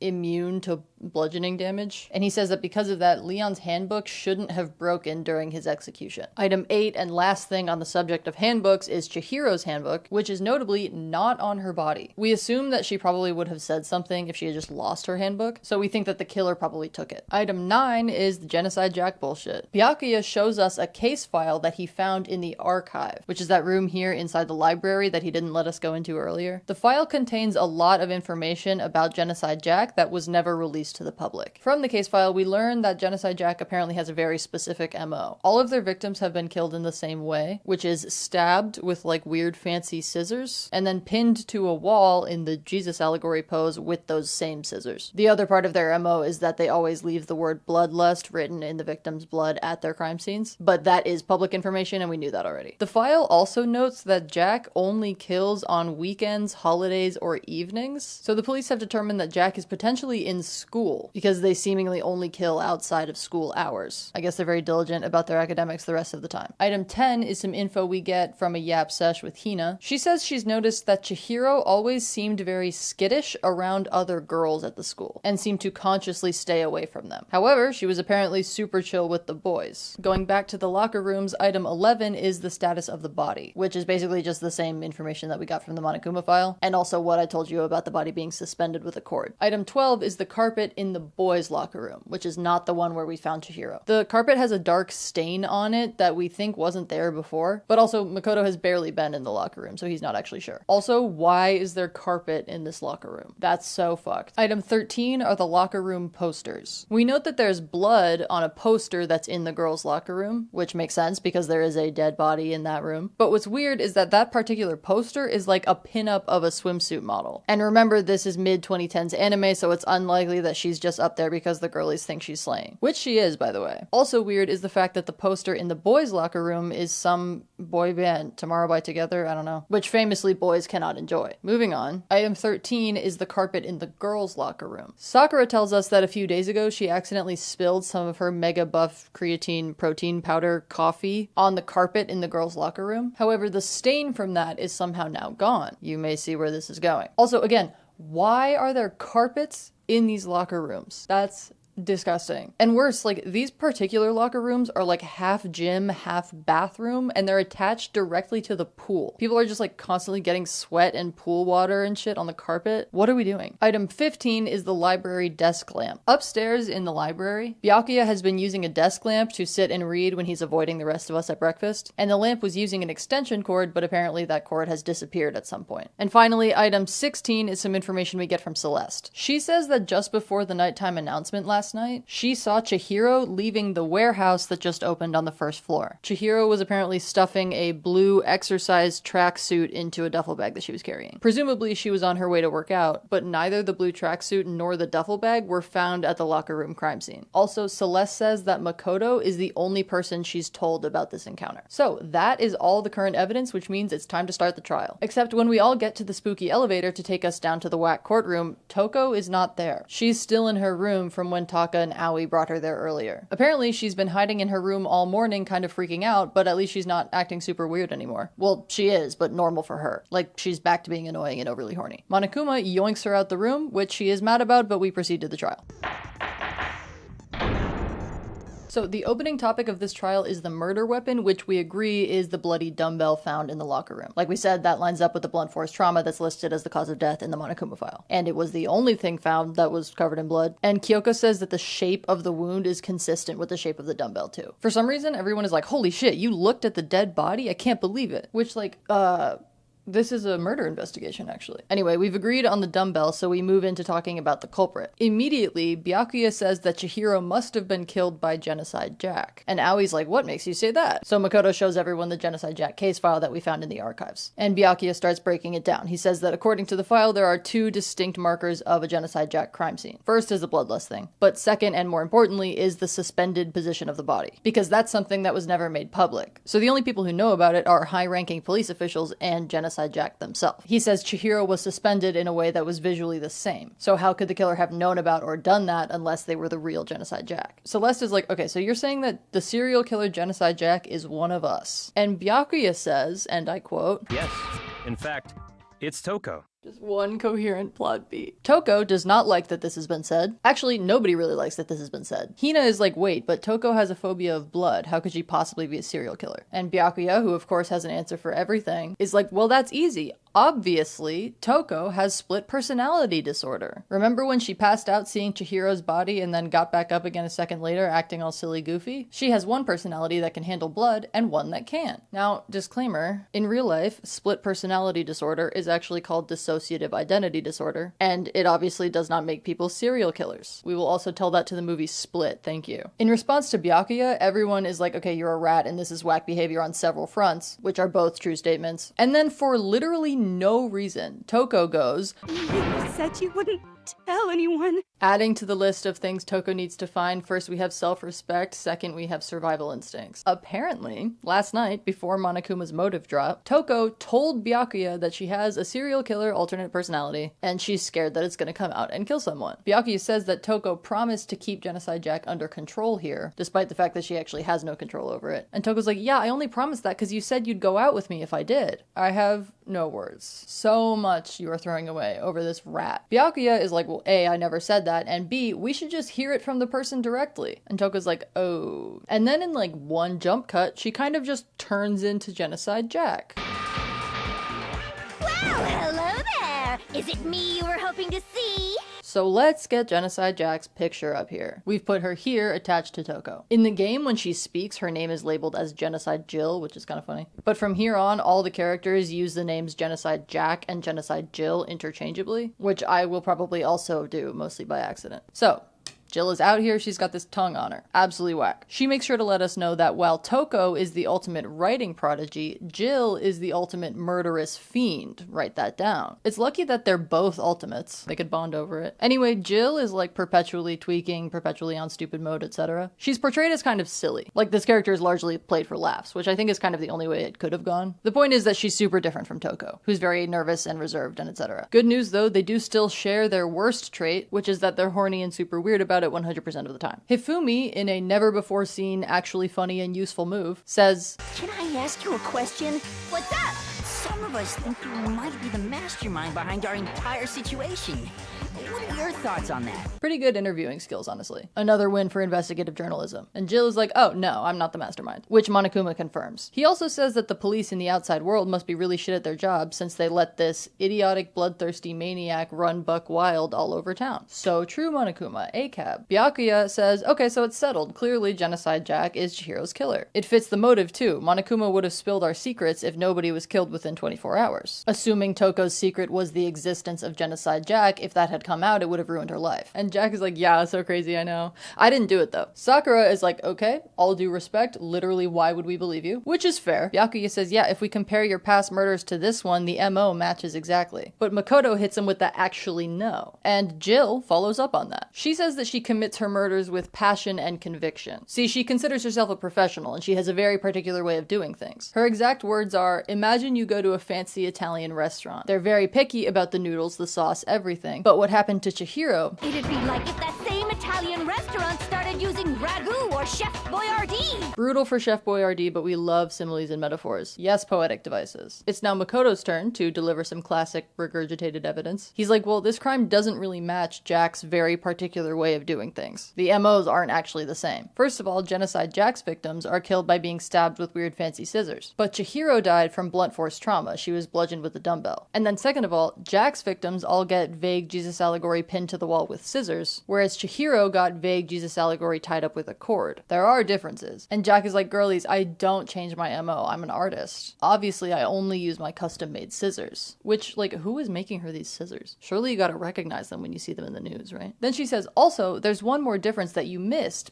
Big Mac. Big Mac is of course her name for Makoto, which is amazing and we will be using it frequently. Jack is like, yeah, I don't know how you missed this, but also I only kill men. Again, the only thing she has in common with Toko is her whack-ass anime obsession with boys. Anyway, her point is that she wouldn't have done this. Byakuya says that it's a different matter when you're forced to kill in order to survive. And Jack is like, okay, first of all, rat, I wouldn't kill just to survive. I'm insane. I don't really care about survival. And even if I for some reason did kill to survive, why would I then bother with the message and the arrangement? Doing that would just make me the obvious suspect, which is true. She also says that whatever reason she has for killing, she would never leave out her fancy custom scissors. Hifumi says, well, maybe you just use the dumbbell because you don't have your scissors here in the school. And Jack is like, oh no, I do have them. Miss Girl, where have you been hiding those? Also, when the trial started, she was Toko. So is Toko also just carrying around like a ton of scissors at all times? I thought she was like, I'm so scared of Genocide Jack. Okay, then maybe don't bring her calling card murder weapon with you everywhere you go. By the way, we then proceed to, of course, not take the scissors away from her. Hope's Peak truly for the best and brightest. However, this argument does actually basically clear Toko and Jack, not just in this instance, but kind of permanently. Toko can't kill because of her fear of blood, and Jack can't kill because she's crazy enough to stick to her MO, which would give her away immediately. So interestingly, the most dangerous person here has actually kind of just been removed from the board, which is nice. This time I got distracted reading one of my many tomes. This one. Mondo is like, okay, but the body really was suspended and nobody but the police knew about that. And our boy Big Mac goes, no, rat, there was one other person who knew about it. Byakuya. He had already looked through the Genocide Jack case file in the archive before the night of the murder. Also, he was being weird when we first found the crime scene and he was like insisting that we have to go into the girls' locker room. Byakuya is like, well, no shit, I said we had to go into the girls' locker room. The victim was Chihiro, who was a girl. And like,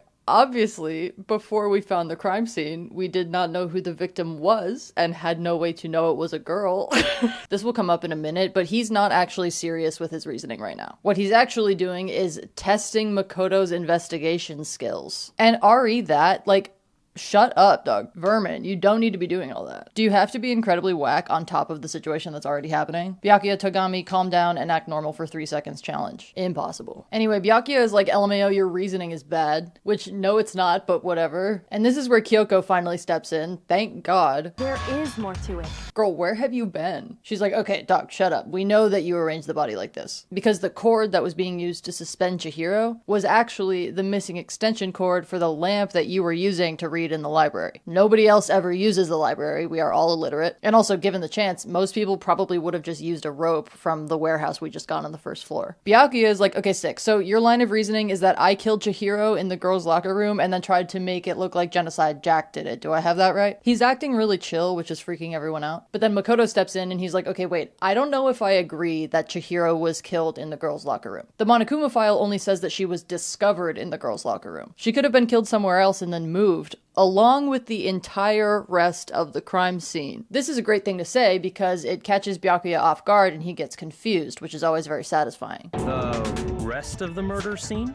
Here's the thing. This is a dude who's confident and smug, which a lot of people in this fan base seem to think is the same as being smart. It is not. And this dude is not nearly as smart as he thinks he is. Anyway, Makoto is making this claim that the murder scene was moved, right? Specifically, he's claiming that Chihiro was killed in the boys' locker room, and then the whole shit was moved to the girls' locker room. At the moment, his evidence for that is the fuck-ass posters. Remember, the poster that was up in the girls' locker room, the one with blood on it, was the slaying swimsuit model, and the one in the boys' locker room was Tomorrow by Together. In real life, this evidence is A, weird, and B, weak as fuck, but because this is anime, this is actually airtight reasoning, nobody can argue with this. More relevantly though, Makoto can also back up this claim with the thing about the stain on the carpet. Sakura told us that she had spilled coffee on the girls' locker room carpet and hadn't been able to clean out the stain, but currently in the girls' locker room, the stain is not there. Except actually the carpet that's currently in the boys' locker room does have a stain on it now. Sakura was one of the people guarding the crime scene, so she never actually went into the boys' locker room and didn't know about this. But when she sees it, she's like, oh yeah, that's definitely the same stain. So using this, and also the completely bulletproof Tomorrow by Together evidence, Makoto says that he thinks this crime actually happened in the boys' locker room. And afterwards, the body was moved into the girls' locker room. But during the murder, the poster and the carpet got blood on them. So when the killer moved the body into the other room, they also had to move the bloody things. That's the claim, okay? Baddie Celeste comes in with, hey bro, what the fuck are you talking about? Why would the killer need or want to move the body from the boys' locker room to the girls' locker room? How does that help with anything? Also, how could Chihiro have gotten into the boys' locker room in the first place in order for the crime to happen there? There's that whole shit about how you can only open the door that corresponds with your sex as it's listed in your e-handbook. Chihiro was a girl, so how could she have gotten into the boys' locker room? And Makoto has apparently not thought this far ahead for some reason, even though he started this line of questioning. Maybe because having thought this far ahead would require actual extrapolation, which he does not do. Still, in a rare turn of events, Hiro pulls up with a good point. Love you long time. He says, couldn't Chihiro have just used Leon's handbook? It was in the mailbox in the main hall, just kind of up for grabs. And no, she couldn't have done that. Why not? Because Leon's handbook was broken. Oh.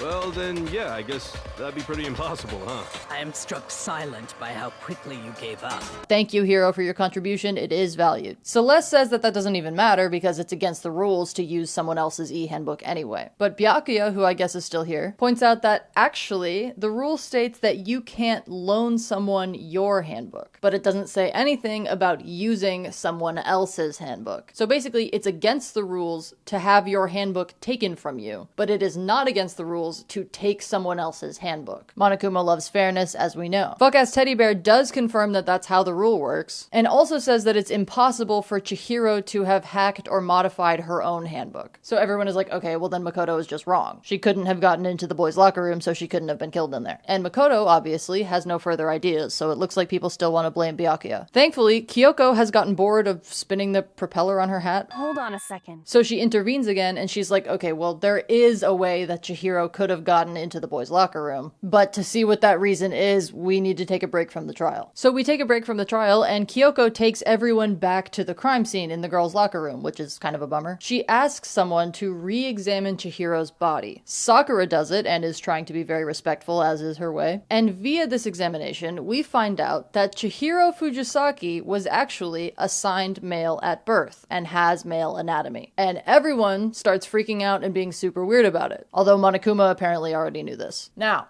There's a lot to unpack about this. I'm gonna put a pin in it, and we're gonna come back at the end of the trial when we have all the information and can discuss it fully. However, right now, we're gonna acknowledge that both the characters and the game itself handle this very poorly. The students in Monokuma immediately switched to exclusively using he/him pronouns for Chihiro. I am telling you now that I will not be doing that. I will not be using any other pronouns either. I'm going to only refer to Chihiro by name, and you are all going to deal. We will come back to this. For now, let's move on. So we all return to the trial. Kyoko's point in all this is that Chihiro's handbook is labeled as a male student's handbook. So yes, Chihiro could have gotten into the boys' locker room, which means it is possible that the crime happened in the boys' locker room and then the whole scene was moved to the girls' locker room. Nobody ever really mentions the physical labor of doing that. Dude, moving a carpet sucks. And then there is no issue with anybody trying to get into the girls' locker room because they could have just used Junko or Sayaka's handbooks, which were also in the mailbox in the main hall and were functional. Byakuya, probably rubbing his hands together like a praying mantis, is like, hee hee, very interesting indeed, very fascinating, very fun. And everyone else has to be like, dog, we still think you did it, remember? But Big Mac says, psych, I take it back. I actually don't think that Byakuya did it. I think he did stage the crime scene to frame Genocide Jack, but I don't think he actually killed Chihiro. He was surprised by everything that just happened. And also the evidence he left was way too obvious. Like, he chose to use the extension cord knowing that it would lead back to him immediately. And Byakuya's crazy ass is like, haha, yeah, I'm not the killer. And everyone else is like, okay, why the fuck did you mess with the crime scene? And Byakuya is like, don't worry about it. Fuck off. At the beginning of this video, when I was introducing the characters, I said that there were some things that Byakuya does that I think are totally irredeemable. This is one of those things. Fuck you, dude. You're like desecrating a corpse and being absolutely fucking whack and potentially getting all of us executed, for what? Just for his own entertainment? Why is that entertaining to you? Fuck this guy. Why does the fan base like him so much? I know there are a lot of people out there that are attracted to men who are aloof and hate them, but this is a video game. And also, this is a high schooler. He's not really on the table for you. Well, I guess he might be for the main fanbase age group. Okay, back on track. Our boy Big Mike says that while Byakuya apparently isn't the killer, we do know that the killer is one of the boys. Because Leon's handbook is broken and Chihiro's handbook is missing, and Sayaka and Junko's handbooks list them as female. None of the dead students' handbooks are able to open the door to the boys' locker room right now, which means that the killer would have had to use their own handbook, so it had to be one of the boys. Which does narrow us down to 6 suspects. That's 1, 2, 3, 4, 5, 6, except actually I guess it's 5 because we decided that Byakuya didn't do it. We move on to talking about Celeste's account of last night, which was about when she saw Chihiro in the warehouse stuffing a tracksuit into a duffel bag. Celeste says that she didn't see where Chihiro went after that, but she's like, well, given the tracksuit, it was probably to the gym. Notably though, we didn't find the tracksuit or the duffel bag at the crime scene, so we're assuming that the killer destroyed that evidence. Celeste says that before leaving, Chihiro also said, I better get going, I'm kind of in a hurry. And because of that, Celeste thinks that Chihiro must have been meeting someone in the locker room and had a set rendezvous time. Sakura is like, but Chihiro did always say no to working out with me and Aoi. Hiro says that Chihiro probably just didn't want them to find out about everything. And Celeste is like, well then whoever was waiting in the locker room must have been somebody that Chihiro really trusted. So we decide that Workout Buddy must be the culprit. But from there it's like, okay, what now, Big Mac? How do we figure out who Workout Buddy is? Kyoko pulls up to bail us out again. Welcome back, bestie. Please be less weird this time. You already have what you need to make the connection. And Kyoko is like, Big Mac, you just have to think about the tracksuit and the duffel bag, LMAO. Baddie Celeste says, Miss Girl, you want us to make a call here based on the 2 pieces of evidence that we do not have? That's whack. Which is true, it's whack, but whatever. Kyoko explains a little bit more. Apparently all of the duffel bags in the warehouse are identical, so that's no help. But on the tracksuits, Sakura says that there are a bunch of different colors to choose from. And Kyoko is like, well, Chihiro probably chose the specific tracksuit that Celeste saw to match the one that Workout Buddy was wearing. Let's base the rest of this debate on that kindergarten-ass assumption. Alright, let's do it. Mondo is like, okay, so the killer is someone who has a blue tracksuit like Chihiro? And then we go round robin and we're like, well, Mondo has a black tracksuit, Hiro has a white tracksuit, Hifumi doesn't have a tracksuit on the grounds that exercising sucks. And then Kyoko goes, I'm stepping in again. Did you catch that? You heard him, right? And yes, I did. Just now.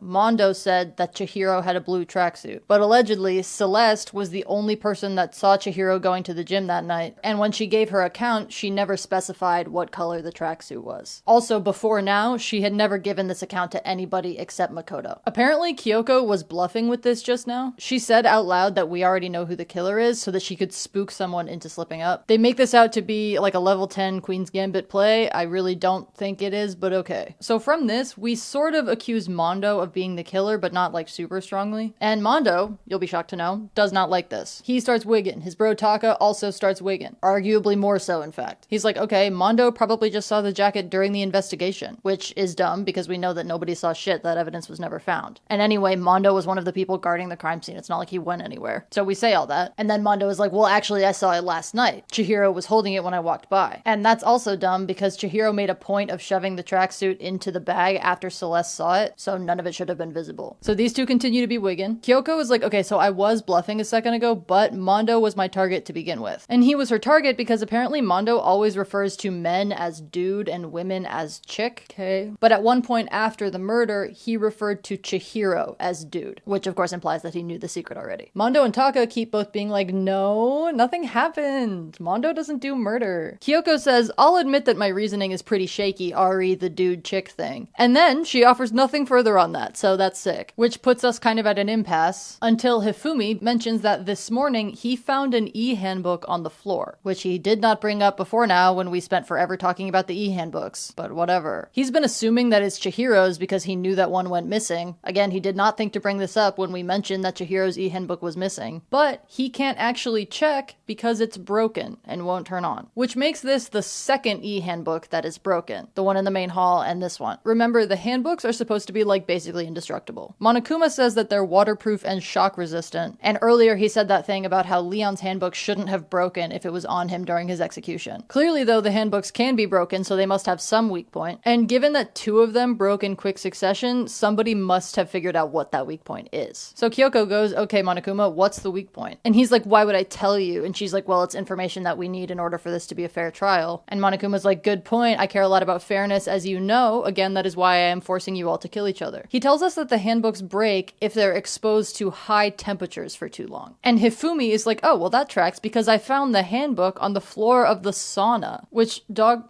you gotta say that earlier. Why would you not tell us where you found it when you tell us that you found it? But anyway, this means that the killer broke the handbook on purpose because they knew that the heat from the sauna would fry it. But how would the killer have even found out what the weak point is? Big Mac hits us with the, well, if you decided to do some dumb shit like have a sauna endurance contest during which you decided to keep all of your clothes on to be extra hardcore and you accidentally left your e-handbook in the pocket during that contest, maybe that would help you figure out the weak point. Why did you leave your fucking clothes on? Taka is trying to save his suddenly best friend Mondo and starts demanding proof. And Celeste, who I'm realizing has taken a very active role in this trial, slay, is like, the proof would be Mondo's handbook, you bum-ass, rat-ass, whack-ass bitch. If Mondo's handbook is actually working right now, then he obviously didn't break it in the sauna and wouldn't have necessarily found out about the heat weakness. Mondo, of course, then engages a negative 3000 IQ maneuver and says, Well, my goddamn handbook works just fine. Makoto is wrapping this shit up. He's like, okay, clown, then turn it on and show us whose name pops up. Because I think that you have Leon's handbook and the broken one in the main hall mailbox is yours. I think you broke your handbook by accident during the fuck-ass sauna contest, swapped it with dead Leon's handbook, which wouldn't violate the rule, and eventually fried Chihiro's handbook to cover up evidence. Taka still demands proof, which again would just be Mondo turning on his handbook. But his point is that there are holes in the story regarding motive, so we're like, fuck it, okay, we'll do closing arguments and summarize the crime now. So here we go. At around 9 p.m. last night, Taka and Mondo have their dumbfuck sauna competition, during which Mondo's e-handbook breaks from the extreme heat. At some point soon after this, Mondo realizes that his handbook is broken, and so he swaps it out with Leon's working handbook, which is in the main hall mailbox. Elsewhere in the school, just before the 10 p.m. announcement, Celeste walks into the Target warehouse and runs into Chihiro, who is leaving in a hurry and carrying a duffel bag. After leaving the warehouse, Chihiro goes to the second floor to meet Mondo. At some point, these two had planned to work out together. That plan made it out of the group chat. Now they're here. They meet up in the boys' locker room because both of them have handbooks that list their sex as male, which means that's the only locker room to which they have access. At this point, it's officially nighttime. At around 2 a.m. in the boys' locker room, Mondo hits Chihiro in the head with the dumbbell and Chihiro is killed. This is where the biggest hole in the story still is, because at the moment, we still don't know why the fuck Mondo did that. And technically, we only know it was Mondo at all because he fucked up and accidentally revealed that he knew what color Chihiro's tracksuit was, which was information that he shouldn't have had. After killing Chihiro, Mondo fucks around with the crime scene. He goes back to the main hall and takes another one of the dead students' handbooks, either Sayaka's or Junko's, and he uses that to open the door to the girls' locker room. Then he basically swaps everything in the boys' locker room with everything in the girls' locker room, so now the entire crime scene has been moved into the girls' locker room. Again, moved a whole carpet. After he does that, he takes Chihiro's handbook and destroys it in the sauna because he knows that that will work. That concludes Mondo's part in this. Later that night, for literally no reason, Byakuya pulls up. I guess he either also has one of the dead girls' handbooks or Mondo left the door open, because he manages to get into the girls' locker room where he finds Chihiro's body. Then he's like, mwahaha, time to pin this crime that I had no involvement in on a local serial killer who just so happens to be the alternate personality of one of the 15 people in this killing game. And I'll frame that serial killer well enough that Toko's whole shit will actually be outed, but also poorly enough that everybody will move on to thinking that I'm the killer until they eventually decide that actually I'm not. All of this despite the fact that neither I nor the serial killer actually had any involvement in this crime. I will then fuck off. After we assemble all of this, we're like, and we can prove it if Mondo will just show us his handbook. Taka is still fighting, but finally Mondo stops him and confesses to the murder. Yeah,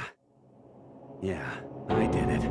Which brings this trial to a close. We still don't know why he did it though. So Monokuma decides that he's going to be the one to tell us for some reason. Now, for this explanation, I'm going to use some direct quotes from Monokuma, and these quotes refer to Chihiro with gendered terms and he/him pronouns. I'm using the direct quotes because I need you to know what claims the game is making about this whole situation. So Monokuma says that Chihiro Fujisaki was a young boy who had an extreme inferiority complex regarding his own lack of strength. Chihiro tried to hide from this weakness by taking on the fragile form of a petite young girl. He had chosen that as his way out. Yes, that is a verbatim line. Monokuma says that this inferiority complex didn't go away once Chihiro started dressing more feminine. Rather, it got worse. And when the killing game started, it was survival of the fittest. So Chihiro decided to ask someone for help getting stronger, and that person ended up being Mondo. Chihiro apparently thought of our boy here as being very strong and honorable, based on appearances and how he talks, and also on that time in the dining hall when he said that thing about manly promises being really meaningful. So the thought is like, oh, if he promises to keep Chihiro's secret, then he'll probably honor that too. And to his minimal credit, Mondo did try to keep the secret. That's why he moved the crime scene to the girls' locker room and destroyed the handbook that listed Chihiro as male. So that explains why he switched stuff, which just leaves explaining why he did this at all. On first questioning, Mondo says that it's because he couldn't let his secret get out, like the one from the motive that Monokuma dropped, which is only actually like half true. Monokuma decides to just out his secret now, and he tells us that Mondo's secret is that he killed his own older brother, which is also not really true. Remember how Mondo is the ultimate fucking biker gang leader? Apparently Mondo's brother was the previous leader of their group, and he was like cool and strong, and Mondo loved him but was also competitive and stuff. So one night he challenged his brother to a street race. During the race, Mondo was going too fast and ended up almost getting hit by a bus, but then at the last second his brother pushed him out of the way and got hit by the bus instead, which is very Regina George of him, except the brother did actually die. Having that be what happened and then saying Mondo killed his older brother seems like a pretty huge leap to me, but okay. Anyway, what does that have to do with the murder? Apparently when Chihiro told Mondo everything, he was super jealous of Chihiro's courage and strength in sharing the secret and trying to overcome it. And he was just so jealous that he freaked out and killed Chihiro. He says he blacked out and did it, but we obviously have no proof of that. So all of this comes out, and then it's time to execute Mondo.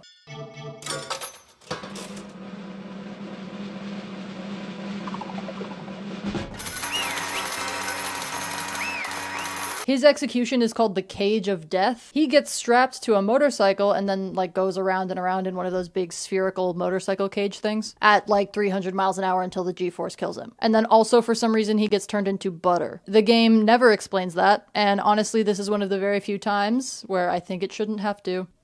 Okay, now that we have all the information, let's discuss this fucking case. I think I actually have a slightly different take on it than a lot of people that I've seen talk about it before. Over the years, I've seen a lot of people online argue about what Chihiro's gender actually is, but I think that does a big disservice to the actual issue here, because it acts like this would only be bad if Chihiro was actually trans, and it's all totally okay if Chihiro isn't trans, which is not the case, because this whole shit is harmful to trans people regardless. And a lot of that has nothing to do with Chihiro. It has to do with everyone else and how they react to being told that a person that they thought was one gender is actually a different gender. Like, for example, Jill immediately calls Chihiro a cross-dresser and talks about how that's hot, and multiple characters refer to this situation as Chihiro lying to them or tricking them, which is obviously a real and harmful stereotype about trans people in our world, and especially about trans women. That they're lying about who they are, or they're doing this to trick people, or they're just men dressing up as women. Also, the characters find out that Chihiro is biologically male and then immediately switch to using he/him pronouns, even though in life they knew Chihiro as a person that used she/her. And then this secret is outed and the pronoun change is made after death, where Chihiro now has no agency or control over anything, and we can't ask for an opinion. In that vein, the reason I chose to not use pronouns at all for Chihiro is because while the characters use he/him pronouns based just on anatomy,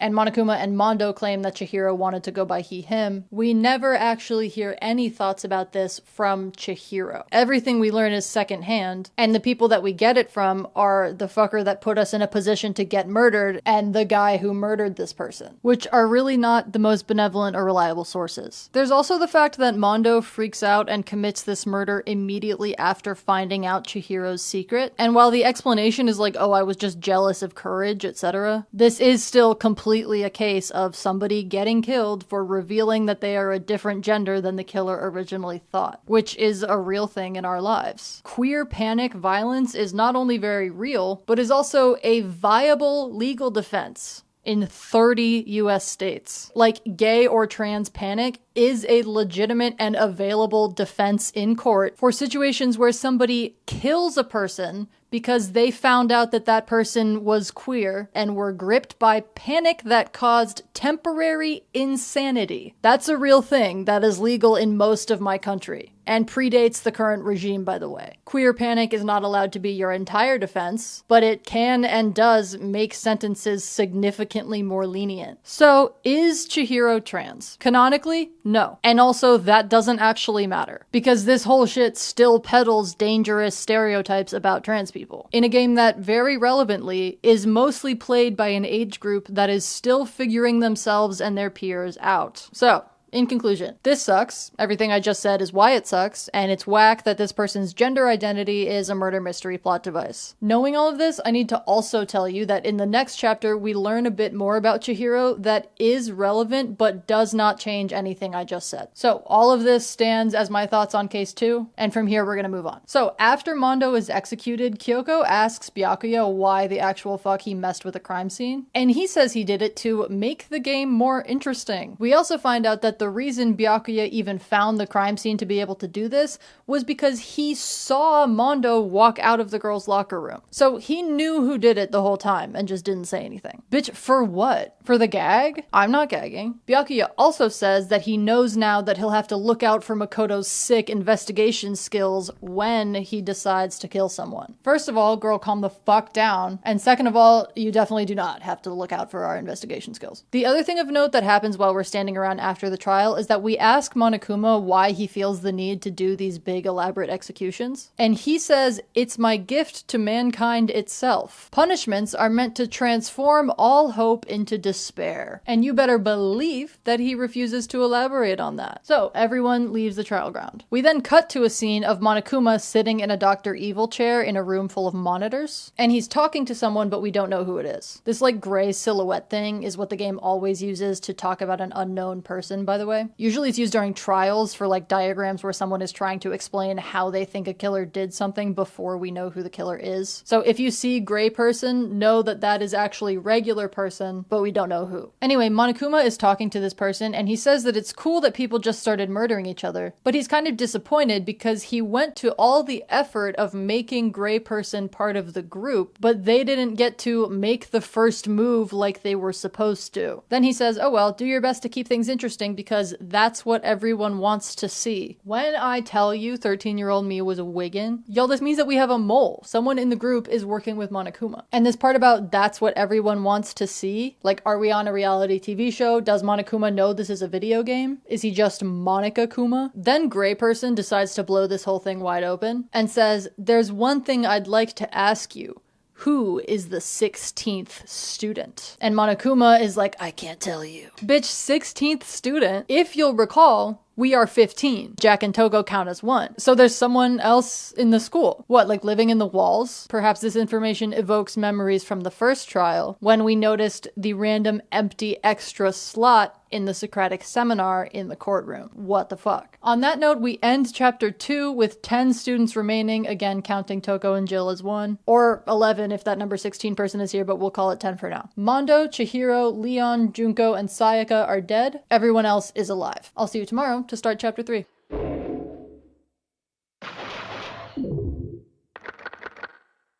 Greetings, we're back.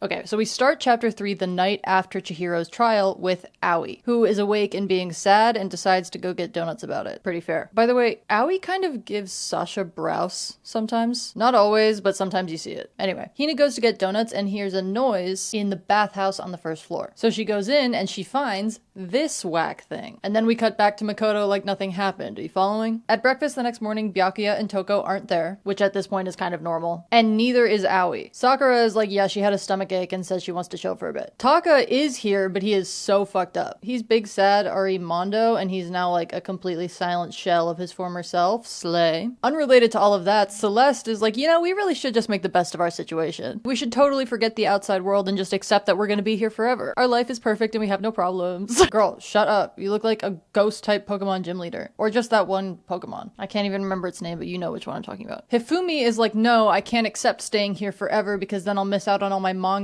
and I can't leave behind all my various fucking waifus. I hate that I just said that. In the middle of breakfast, Genocide Jill pulls up. So she's just on the loose. Like, we're not corralling her or anything. She's good to just walk around and stuff. Girl, where is Toko? Hiro asks why she isn't Toko, and Jill is just like, oh, I want it out. Okay. Is that how that works? Anyway, everyone's depressed, plus L plus Ratio plus Genocide Jill. But the good news is, now that the trial is over, we have access to new shit. So on the first floor, we have gained the nurse's office, which is pretty uneventful. It's a normal nurse's office. The second floor is the same as before. And then the big news is that the whole third floor is now open, and there is some fun stuff up here. So, places of note on the third floor. First of all, the rec room, which is a pretty college common room style hangout spot. Board games, pool, darts, magazines, etc. Celeste is in there, and she asks Monokuma if he'll add more magazines as new issues come out. And Monokuma tells us that he can't. He says, even if I wanted to, magazines right now are kinda ... And then he leaves before finishing that sentence, as is customary. So this implies that for some reason, magazines aren't making new issues right now. Basically, all is lost. Second thing on this floor is the art room, which is mostly normal. It's got a bunch of art supplies and sculpting tools. And then there's a storage room in the back with more supplies and a workbench and a dolly to move sculptures and stuff. But also in the storage room, we find something very weird. We find a printed photo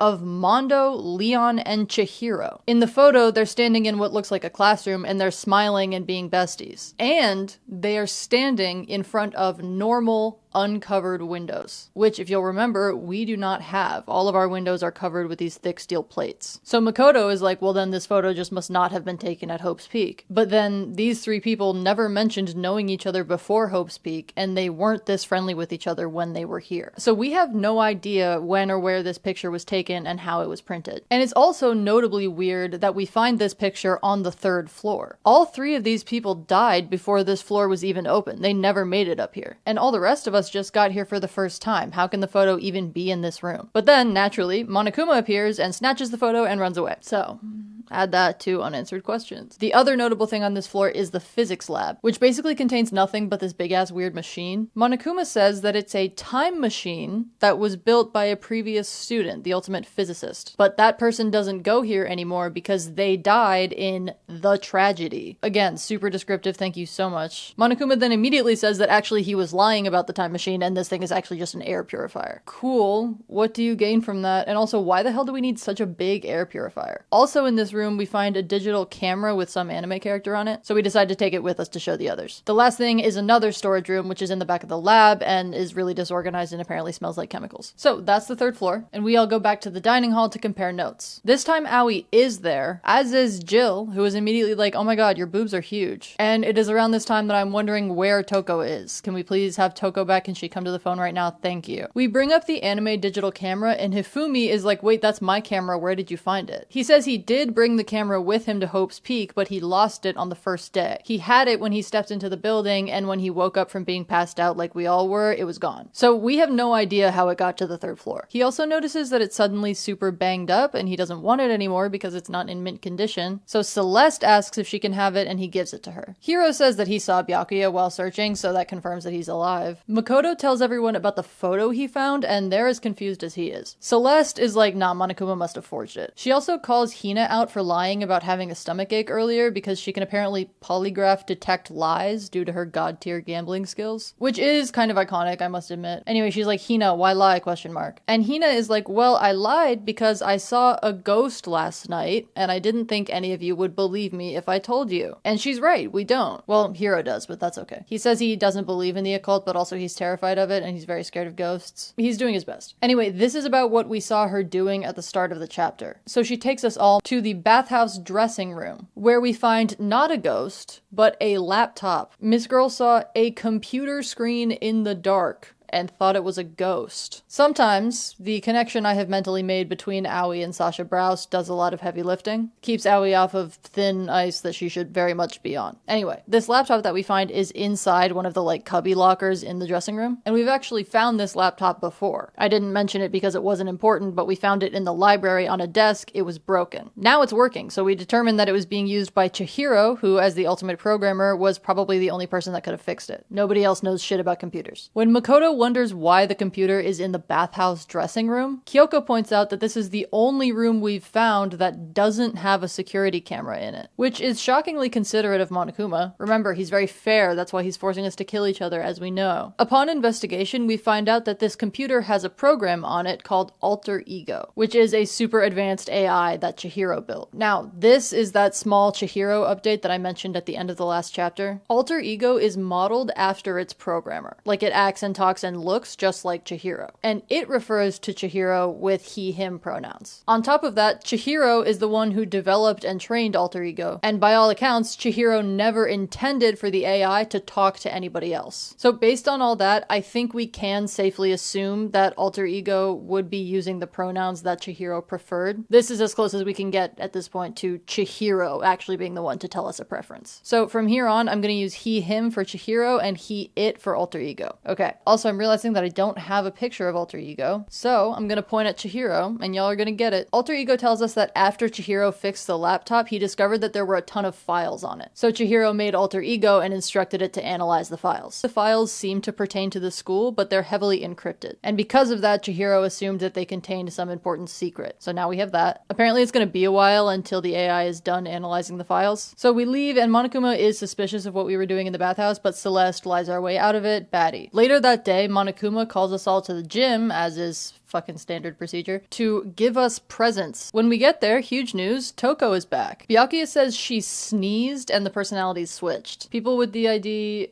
cycle through altars at maximum velocity during allergy season. Monokuma pulls up and he is here to drop a new motive. This time it's money. Straight up. Like he's like, if you kill someone, I'll give you $10 million.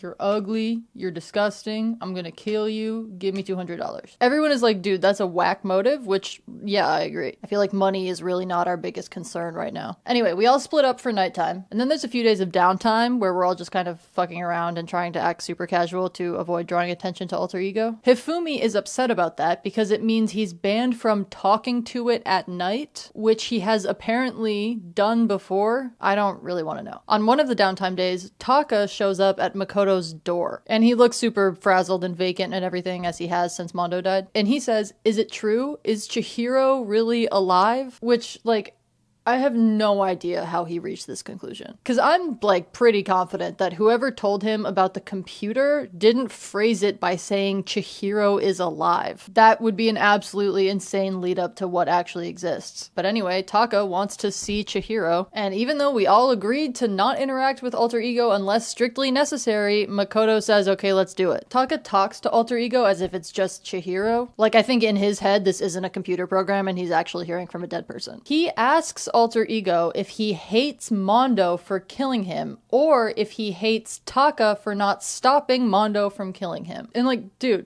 Chihiro got murdered. Why are you making this about you? Regardless, Alter Ego is like, no, Chihiro wouldn't hate you. The whole situation is whack. Also, you're still alive, so make the most of it. The computer also simulates Mondo, and he tells Taka basically the same thing. And this is apparently inspirational enough that Taka goes very literally Super Saiyan and regains the will to live. So that was an easy fix. Soup break. Nothing really happens for the next day or so, except that at one point Hifumi refers to himself as the cold-blooded killing machine of the underworld. I can't remember why, I didn't write it down. And then also Hifumi and Taka start beefing over Alter Ego, because both of them separately think that they should be the one in charge of it and or besties with it.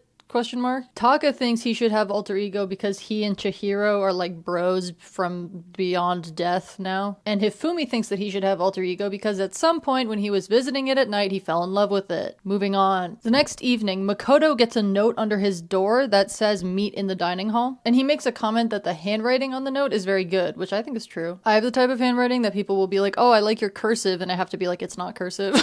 And then he decides to just do what the note says, which is insane given the last note under the door situation that we had. So Big Mac does go to the dining hall like a moron, but it turns out it was just Hiro that wrote it. He's very secretively collecting everyone for a meeting. Secretively because the meeting is about Alter Ego, specifically about the fact that the laptop is gone. Taka and Hifumi immediately blame each other, of course. Celeste is like, maybe the mastermind noticed it, but we decide that that's probably not it because we had instructed Alter Ego to scream for help if somebody that he didn't recognize came into the room. And Kyoko has been sleeping with her door open in the murder game to be able to hear if that happens because all of the rooms are soundproof. But there never was a scream. So from that, Byakuya says that whoever took the computer must be somebody that Alter Ego recognized, which would mean that we have a mole. Everyone is like, what? No, that would be crazy. It would not be crazy. We do decide, though, that if this person had wanted to destroy Alter Ego, they would have just done that here to upset us. But they didn't, so we think that wherever it is, it's probably unharmed. But we can't search for it right this second because it's about to be nighttime, so we plan to do it first thing in the morning. The following morning, we go to the dining hall and find Sakura, Aoi, and Kyoko there waiting. Here, Makoto shows us his genius investigative skills. He says, and I'm quoting, Sakura, Aoi, and Kyoko. So counting me, there are only 4 people here?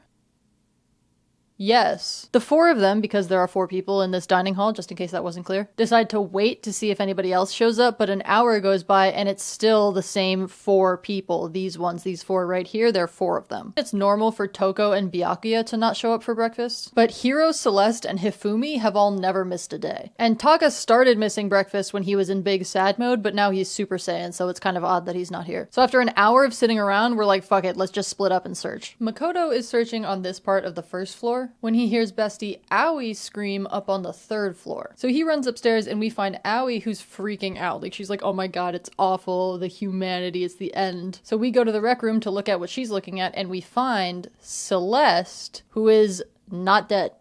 She's fine. Like, she's a little bit hurt, but she's like walking and talking and stuff. And like, Hina, I feel like you've seen far worse than this. Like, she's seen several corpses and executions in the past like 2 weeks, and she had a far stronger reaction to this than she had to any of those things. What if we found some perspective? Hina goes to get everyone else, and in the meantime, we're like, Celeste, dude, what the hell happened? And she's like, oh, I got attacked by a strange man. She says, and I'm quoting, Without a doubt, it was some sort of strange, suspicious individual. AI could never recreate this. Hina comes back with Sakura and they're like, okay, we're here, tell us everything. So Celeste says that she woke up just before the 7 a.m. announcement, but she knew that nighttime was about to end, so she decided it would be fine to take a walk around the first floor. She says she saw strange, suspicious individual and was like, what the fuck? So she stealth followed them around until they came up to the 3rd floor and went into the rec room, which is where the 4 of us are now. She said she poked her head into the room and that's when he saw her and attacked her with this fuck-ass hammer that's in here on the ground. It's labeled Justice Hammer 1. And it's like a wooden mallet. And by now it is like, girl, what are you talking? Who was this person? Like, how is there anyone in here that you don't recognize? Are you saying this is a new person or what? Deep breath. Celeste says that the attack happened just after the 7 a.m. announcement and it made her lose consciousness. And she only woke up when Hina got here just now. You were unconscious for an hour as a result of head trauma? You're dead.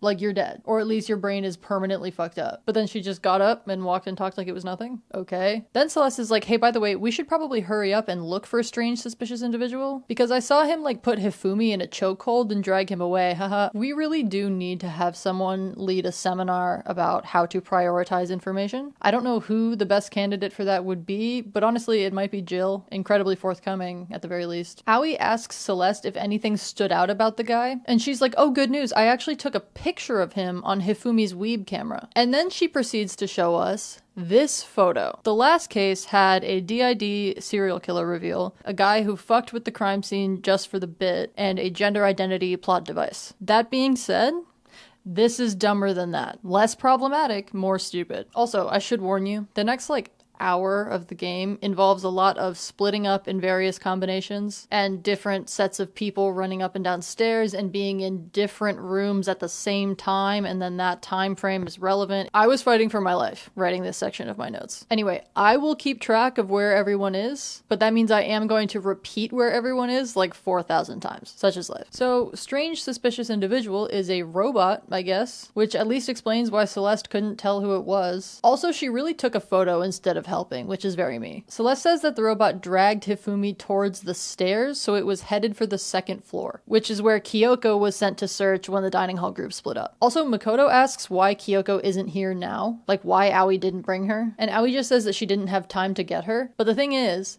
Aoi was searching on the 3rd floor, left to get people, and came back with only Sakura, who was searching on the 1st floor. Didn't have time to get anyone else, huh? Very hetero of you. So we run down to the 2nd floor where we run into Byakuya and Genocide Jill, who is once again just on the loose. Sakura hears a noise in the library, so we all go investigate. And there we find Hifumi, who's alive and up and stuff, but he is pretty injured. He says that Robo Justice hit him in the head with a mallet. And we're like, what the fuck do you mean Robo Justice? And Hifumi's like, oh, that's what I decided to name the strange suspicious individual robot. So this dude has been sitting in here bleeding for, he says, over half an hour. And what he decided to do in that time was come up with a fun Power Ranger Zord name for strange suspicious individual. So it's Robo Justice now, I guess. We find the mallet that he was hit with. It's identical to the one that Celeste was hit with, but it's a little bit bigger, and it says Justice Hammer 2. We leave Hifumi in the recently opened nurse's office on the 1st floor, and everyone else keeps looking for Robo Justice and or Kyoko, who we haven't seen since the dining hall. Celeste sees a shadow moving at the top of the stairs over yonder, so we all run up the stairs and split up to again start searching the 2nd floor. A minute later, we hear Celeste scream from up on the 3rd floor. Why are you on the 3rd floor? We just said we were going to search the 2nd floor. This is already hard enough to keep track of without people going off script. So we all run up to the 3rd floor and find Celeste, who says that she saw Robo Justice in the hallway, but he ran away when she screamed. It is at this moment that Jill, yeah, remember Jill, she's still here, sneezes, and then she's Toko again.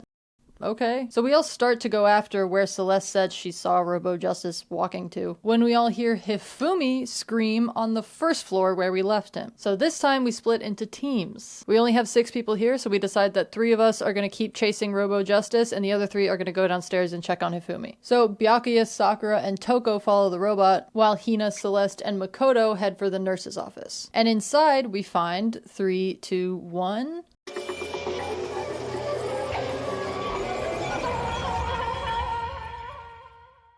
Hifumi's dead body. Such is life. Sorrows, prayers. When we walk into the nurse's office and see the body discovery announcement plays over the monitors. So Hifumi is dead, and the nurse's office is a mess. There's a ton of blood everywhere, which nobody likes, and there's also another fuck-ass hammer on the ground. This one is Justice Hammer number 3. If you can believe it, it's bigger than numbers 1 and 2, and it's got a bunch of blood on it, so it's assumed that he was hit in the head with it. Makoto says that they gotta go tell the others about this, but Hina is kind of frozen and panicking, screaming, crying, throwing up, etc. So Celeste is like, okay, Makoto, you go get the others, I'll stay here with Hina. So Big Mac runs back up to the 3rd floor, and he hears the others in the physics lab equipment room, like the little storage room that's attached to the physics lab. So he walks in there and finds everyone we expected, Byakuya, Sakura, Toko. Except there is also Taka, who is dead. Oops. We saw this coming though, right? Like, he's been acting so weird recently. Like we said, Byakuya, Sakura, and Toko are also in here, but Toko is passed out on the floor because of her blood phobia, which I guess doesn't automatically turn her into Jill? Whatever. This is a bloody scene. Dude has been hit really hard in the head with apparently Justice Hammer 4, which is again bigger than the previous ones. Sakura is like, wait, why is this Justice Hammer 4? What happened to number 3? And Makoto has to be like, oh, number 3 is downstairs in the nurse's office where it was used to kill Hifumi. Also, Hifumi has been killed. And then for some reason, Byakuya and Sakura decide that they have to go see Hifumi for themselves, like right now. So, guess where we're going? Back downstairs to the nurse's office. However, as we're leaving the physics lab, we run into Celeste, and she's like, hey guys, so update, new sitch, etc. Hifumi is gone. Like, his body is gone. So we continue running down to the nurse's office to see that his body is in fact gone, but Aoi is in here. And she says that she and Celeste left to go to the bathroom and he was gone when they got back. But she swears they were only gone for a minute or two. Celeste says that the culprit must have come in and carried him away during the time that they were in the bathroom. Also, we fill them in about dead Taka. And then Byakuya goes, I wonder, who could the next target be?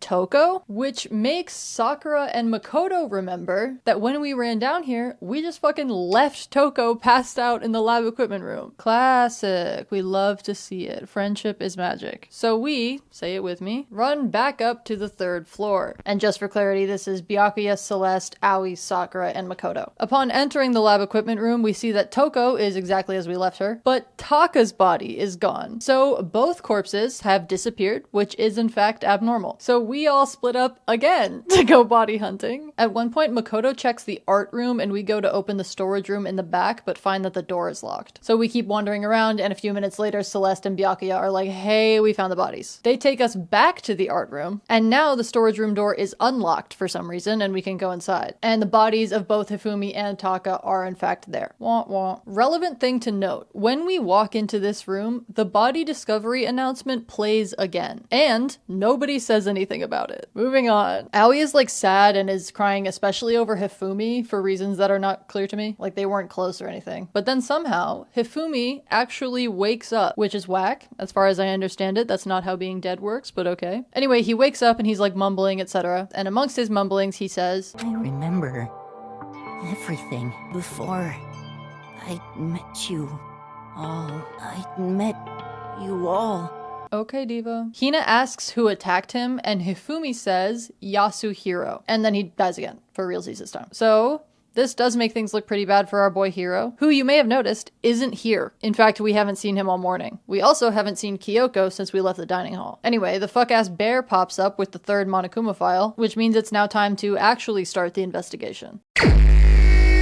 I will also say that this investigation is kind of weird because it like pauses in the middle for some new stuff to happen, but it's not any more confusing than this already was. So let's look at our pieces of evidence tomorrow. It's tomorrow. The big news of the day is that me and my roommate got a toaster, and when you use it, it kind of smells like burning plastic. Item 1, per usual, is Monokuma file number 3. It lists the cause of death for both victims as blunt force trauma to the head, and it notes that they were likely killed with similar weapons, and that's it. So, even less helpful than usual. You'll continue to notice this, and the characters do eventually notice this, but the Monokuma file usually omits the information that really matters. Like in Sayaka's case, it gave time of death, cause of death, and place of death. death. But in Chihiro's case, it only gave time of death and cause of death. It omitted the location of death because if it hadn't, then we would have known right away that the place where we found Chihiro's body and the place where Chihiro was killed were not the same place, which gives away a lot of the trial. So Monokuma doesn't like to give us that information because, again, he loves fairness. Anyway, this one omits everything except cause of death, so that's great. Item 2 is the blue tarp. When we find the bodies the second time, like in the art room on the 3rd floor, we notice a blue tarp that is underneath Taka's body. Makoto notes that this tarp came from the physics lab equipment room, which is the room where Taka was originally found dead. So the assumption is that whoever moved Taka's body wrapped him up in the tarp to avoid leaving bloodstains. Item number 3 is the dolly. For the record, the room that the bodies are both in now, like the storage space in the back of the art room, is called the repository. And because there are 2 different storage rooms involved in this case, we're going to call the one in the art room the repository and the one in the physics lab the equipment room, because that's what the game calls them. Cool. So item 3 is the dolly in the repository. Another thing we find near the bodies is this dolly that is apparently specifically for moving sculptures. It's more like a scooter board. Was that what they were called everywhere?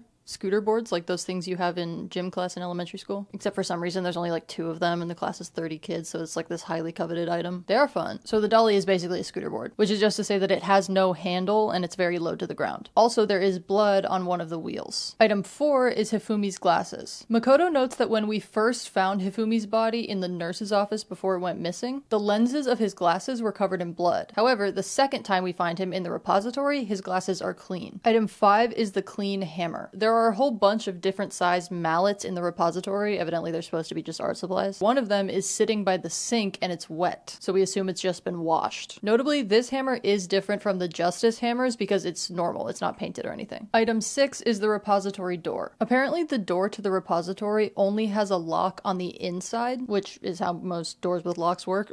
You can lock it normally from the inside, but from the outside you need a key. During the search for the missing bodies though, we checked this door and found it locked. And then later when Celeste and Byakuya came to get us, it was unlocked again. And also there were bodies in here. Item 7 is the equipment room bloodstain. In the equipment room, which is where we originally found Taka's body, there's a bloodstain where his body was, and then there's also tire tracks in the bloodstain. Makoto assumes that it came from the dolly, which makes sense. Item 8 is the glasses cleaning cloth. This is one of those like hell texture microfiber cloths, which we find in the nurse's office in the trash can. The cloth notably has 2 things on it, a picture of an anime girl and a bunch of blood. So, item 9 is Celeste's account, which is just the information about Hifumi's body disappearing while Celeste and Hina were in the bathroom that one time. They both say they were only gone for about a minute or 2. Item 10 is Hiro's message. During the investigation, Byakuya pulls up being shifty per usual, and he's like, hey Makoto, you should go to Hiro's room. And then he also hands us one of the notes that Hiro wrote last night. The ones calling the secretive meeting that Makoto noted were in nice handwriting. Item 10 is this note, and then we do go to Hiro's room, which is where we find item 11. So, item 11. In Hiro's room, we find a whole bunch of boxes full of supplies and then blueprints for how to build Robo Justice. Yeah, remember him? Turns out it's just a suit made of cardboard, which is good because at least that way the game didn't try to tell us that it was a Gundam walking around. But anyway, we noticed that even though the blueprints are in Hiro's room, they have been written in actively shitty handwriting. Classic contradiction. This is where the weird gap in the investigation comes in, because right as we leave this room, Hina pops up to tell us that Kyoko and Hiro have been found. So we run up to the second floor to the pool where they are for some reason, and we get there and we find Kyoko and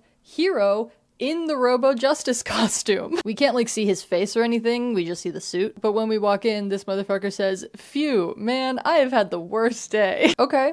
Does anybody have literally any information? No, of course not. All Kyoko can give us is that she found Hiro Justice jammed into a pool locker dead asleep. She also evades questions about where she's been all day, so that's good. And Hiro says that he has no idea what he's doing here and he just woke up like this. Makoto is like, why are you in the suit? Hiro's like, it was probably the Illuminati. Thank you so much, Hiro, for your contribution as always. So naturally, the students start doing various trial and error bullshit to figure out the properties of the Robo Justice suit, and the information we learn from that makes up item 12. Things we learn about the Robo Justice suit. The suit is clearly made for Hiro specifically. And we know that because the blueprints match Hiro's dimensions, and also he's one of the taller people here, like pretty noticeably. Byakuya and Sakura are also tall, but Byakuya is too twink and Sakura is too buff, so it has to be made for Hiro. Second thing we learn, Hiro cannot remove the suit himself. It's sealed with a clasp on the back of the neck, and the arms don't bend enough to reach it, so we have to help him out. Third thing we learn, the whole suit is rigid. period. The wearer can't bend at the waist at all, and the head also doesn't really move, so you can't see your feet when you walk. Stressful. Regarding that, Aoi asks how the hell Hiro even got around in the suit, and Hiro says that he didn't. He also finds out that Hifumi and Taka are dead, so big couple minutes for Bestie Hiro just now. Speaking of Hiro, item 13 is his account. While we're all with him in the pool room, we ask him what the deal is, and his version of what happened today doesn't include today at all. Hiro says that he got a note under his door last night, and once again, we are left wondering why the fuck anybody listens to notes left under doors. But also, this is Hiro, so we are thankful he's here. The note he got said, quote, "I found a hole maybe we can use to escape. Don't tell anyone. Meet me in the rec room at 1 a.m. Of course, Hiro did go to this meeting, and I'd just like to remind you that we are so thankful he's here. He says he doesn't remember falling asleep, and he only just now woke up here in the locker when Kyoko found him. So we decide that if he's telling the truth, he was probably drugged. Item 14 is Taka's wristwatch. Now that we have Kyoko with us, we can actually get stuff done, so we take her to go see the bodies. As she's searching the bodies, she finds that Taka's watch is broken and stuck just after 6 o'clock. Naturally, at one point last night, Taka very loudly pointed out the time on his watch as being sometime after 6 p.m. Like there was a deliberate scene of him being like, guys, it is almost 8 p.m. or some shit. So the point is, we know his watch was still working yesterday, which means it broke sometime after 6 a.m. today. Item 15 is Taka's scrap of paper. The second thing Kyoko finds on Taka's body is a scrap of paper that is clutched in his hand. There's nothing on it though, it's just like the torn corner of a full piece of paper. And item 16 is Hifumi's note. The last thing Kyoko finds in this room is the rest of this piece of paper. It's a note that she finds in Hifumi's pocket, and it says, ready? "I found a hole maybe we can use to escape. Don't tell anyone. Meet me in the physics lab equipment room at 6 a.m. I'm calm." Also, I've just realized that I've miscounted. I thought I had 17 pieces of evidence, which is why I organized it like this, but actually I only have 16, so I'm gonna move the Monokuma file down here. Slay. Okay, that concludes the evidence for this case, which means it's trial time. Oh god, this one's such a mess. Alright, let's do it. So we open with Celeste and Aoi deciding that Hiro is the killer. It's not really an accusation, it's more of a royal decree. Also, Genocide Jill is here, which everyone seems fine with, and honestly, so am I. Jill's great. Like, she's insane and a murderer and everything, but also she's iconic. Shut your murdering mouth, murderer! Who are you calling a murderer? Anyway, Celeste's argument is that Robo Justice had to be Hiro. The suit only fits him, the blueprints for it were in his room, and also we literally found him wearing it. Hina's argument is, yeah, what she said, and truly thank you so much for that. Makoto says that he doesn't think that Hiro made the blueprints because the handwriting on them is Ugo, which Hiro's famously is not. Celeste argues that he could have purposely disguised his handwriting, and Hiro is like, I'm not smart enough to think of doing that. And immediately everyone is like, yeah, okay, he makes a good point, can't argue with that. Aoi says, okay, well, if it wasn't Hiro in the suit, then who was it? And we have to be like, no, bestie, it obviously was Hiro in the suit. We literally saw him in the suit. It's just that we don't think that the person in the suit was the killer. Out of nowhere, Byakuya goes, and also I too think that the person in the suit was not the killer.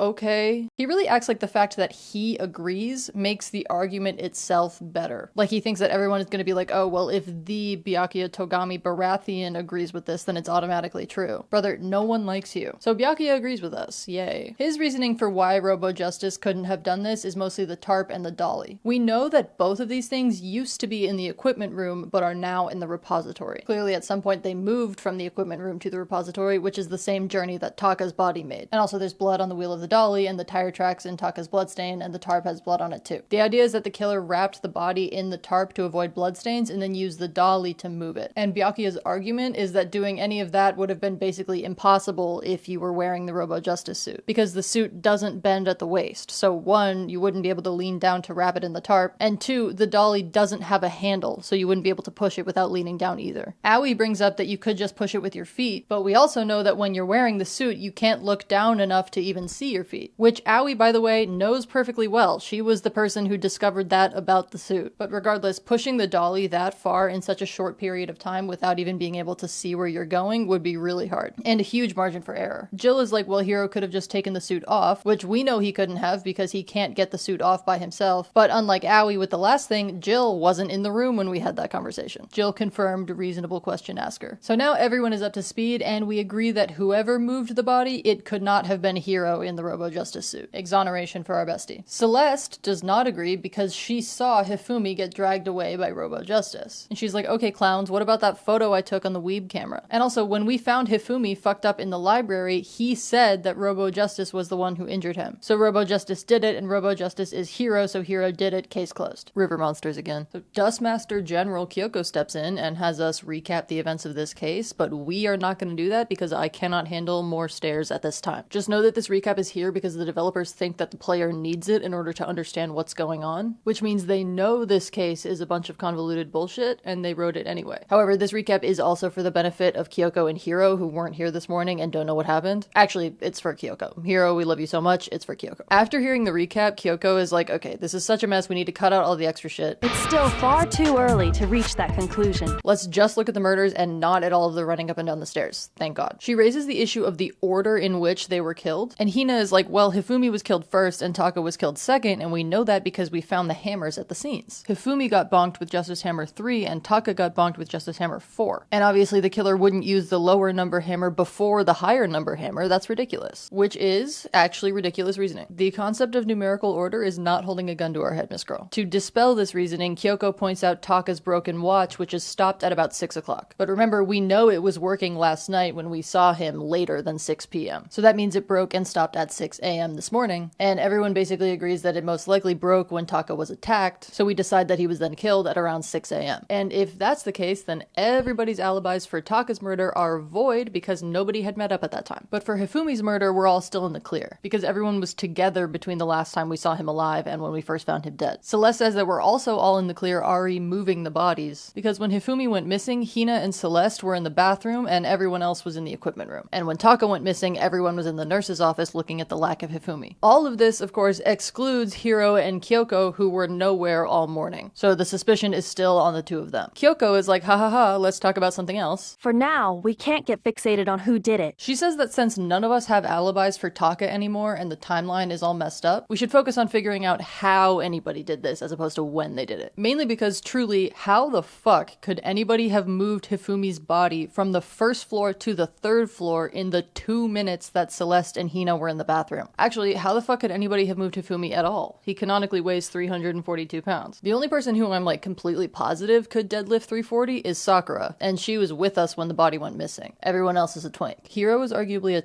twunk. Kyoko's point with this is to say that she doesn't think anybody could have moved the body. She thinks the body moved itself, which is to say she thinks Hifumi wasn't actually dead when we found him the first time, but she wanted to say it in a dramatic way, and honestly, that's so me. So she thinks that Hifumi was still alive and just walked the hell out by himself because literally what is the alternative? And Celeste is like, okay, but we heard the body discovery announcement play when we found him, which is true, but during the recap they just did that we skipped, we all compared notes, and from that, it seems like the downstairs group found Hifumi at nearly the exact same time as the upstairs group found Taka. But we only heard one body discovery announcement, despite finding 2 bodies. Celeste is like, well, maybe they just both got rolled into the same announcement for efficiency. So Byakuya asks Monokuma if that's a thing, and Monokuma just verbatim repeats the rule about the body discovery announcement, which is the body discovery announcement only plays when 3 or more people discover a body for the first time. And Byakuya is like, okay, so it won't play a second time if we lose and then rediscover a body. But we did hear it a second time, much later when we went into the repository and rediscovered both bodies, remember? So that essentially confirms that Hifumi wasn't dead in the nurse's office. The second announcement was for him. Makoto also points out that when we found Hifumi the first time, his glasses were covered in blood, but the second time we found his body, they were clean. And we also found the bloody weeb microfiber cloth in the trash in the nurse's office. Jill, who again, still here, suggests that maybe Hifumi didn't wipe off his glasses himself, but Makoto is like, bitch, who the fuck needs a pair of glasses to be clean other than the person wearing them? And the answer to that is me.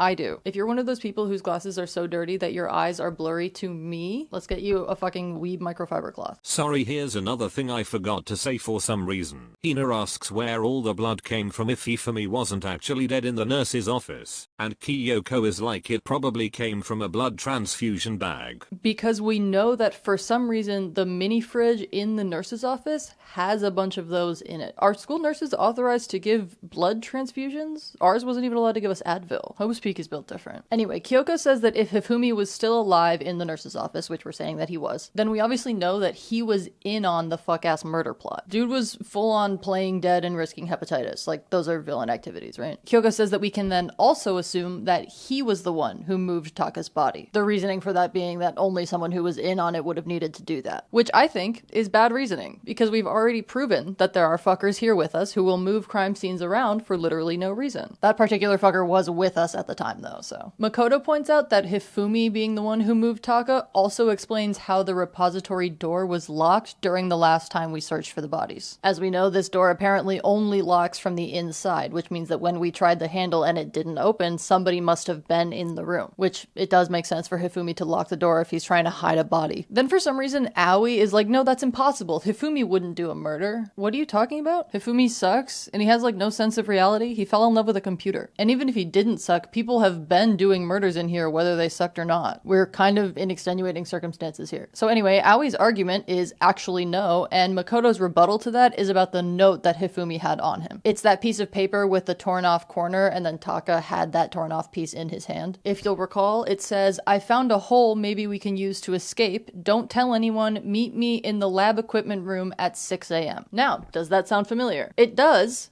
To Hiro. Welcome back, Hiro. I know you've been here the whole time, but have you though? Hiro told us during the investigation that he got a note under his door last night that said almost the exact same thing as this one. Except Hiro's note said to meet in the rec room at 1 a.m. Following that, Makoto thinks that they both got notes. Taka got one asking him to meet in the equipment room at 6 a.m., which we know is where and when he died. And Makoto was like, clearly the killer used this note to draw Taka out to kill him. And he's a dumbass, so he actually did what it said. And the reason we found it on Hifumi's body is because Hifumi took it from Taka to try to hide the evidence. That's why Taka still had the scrap of paper. Anyway, this all serves as evidence that Hifumi wasn't just a victim in this case, he was also an accomplice, which raises some issues that we'll talk about in a second. But for now, we decide that what really matters is who killed Hifumi. We know that Hifumi had to have died after Taka's body disappeared because he was the one who moved the body. And he obviously died before we found the bodies in the repository because the body discovery announcement played. Except also he woke up a little bit and said that one thing about how Yasuhiro killed him and then died again. I'm exhausted. The point is that if this is all correct, during the period of time that Hifumi must have been killed, everyone else was split up searching for the missing bodies, which means all alibis for this murder are now trashed too, except for Aoi and Sakura, who apparently actually searched together. So these two have the alibi of being gay, but the rest are still suspects. Hiro asks a question about the weapon used to murder Hifumi. The Monokuma file says that Taka and Hifumi had almost identical lethal wounds, both of which were consistent with the blunt force trauma from the justice hammers. However, there were no justice hammers in the repository, so Hiro wants to know where the justice hammer that killed Hifumi has gone. Thank you, Hiro, for your curiosity. It is admirable. You are so loved. Makoto, though, says that there was no justice hammer. Hifumi was just killed with a regular hammer because the repository is full of regular hammers. There was even that one hammer over by the sink that was still wet, so we assume that was the murder weapon and the killer washed it to get rid of the blood. So now finally everyone is convinced that Hifumi was an accomplice. Yes, it took all of that evidence to convince everyone. So now the prevailing theory is that Hifumi killed Taka, and then whoever he was working with betrayed him and killed him when he brought Taka's body to the repository. But Celeste takes issue with this. She's like, why would they do that? We already know that there's no benefit to working with an accomplice because only the primary killer gets to leave if they succeed. Kyoko decides to be helpful for a second. If there'd only been one murder,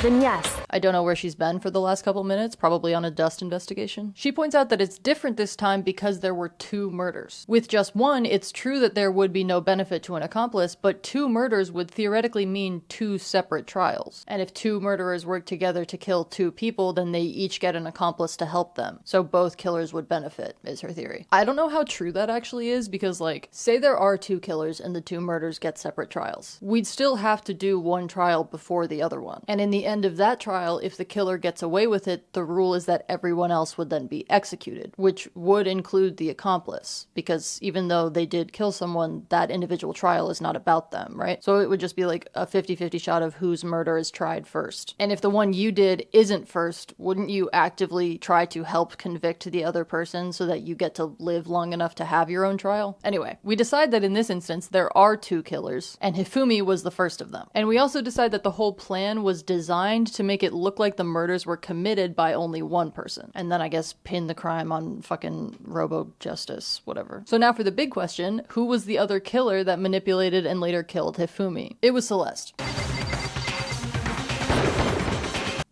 Sorry, did that seem jarring? It's because it was. Girl, this whole trial has moved so fucking slow. The game goes over every single piece of information like 30 times just in case somebody's 2,000-year-old illiterate hamster didn't catch the logic. But then it's like, who did it? And Makoto just goes, It was Celeste. which, don't get me wrong, I am grateful for the speed up. I also have whiplash, and I'm just gonna have to fucking deal with it. For the record, this trial is like over 2 hours long in real life. Plus, the running up and down stairs and the actual investigation is at least 4 hours. Truly so brutal. But anyway, Celeste. Yeah, no shit. Miss Girl did so much fucking around during this chapter. Like, she went from being entirely uninvolved with investigations and mildly involved in trials to making everyone run up and down the stairs 400 times. All of the stairs bullshit was her. I don't know why I'm so mad about the stairs. All of the stairs bullshit was her, though. Like, screaming to get people's attention, suggesting that groups split up, seeing shadows moving on other floors. And also, other than Hifumi, she's the only one who ever actually saw Robo Justice during the stair era. The stera, if you will. Will you? You should. Also, while we're accusing Celeste, she gets mad and her accent slips, and she goes from being vaguely French to being vaguely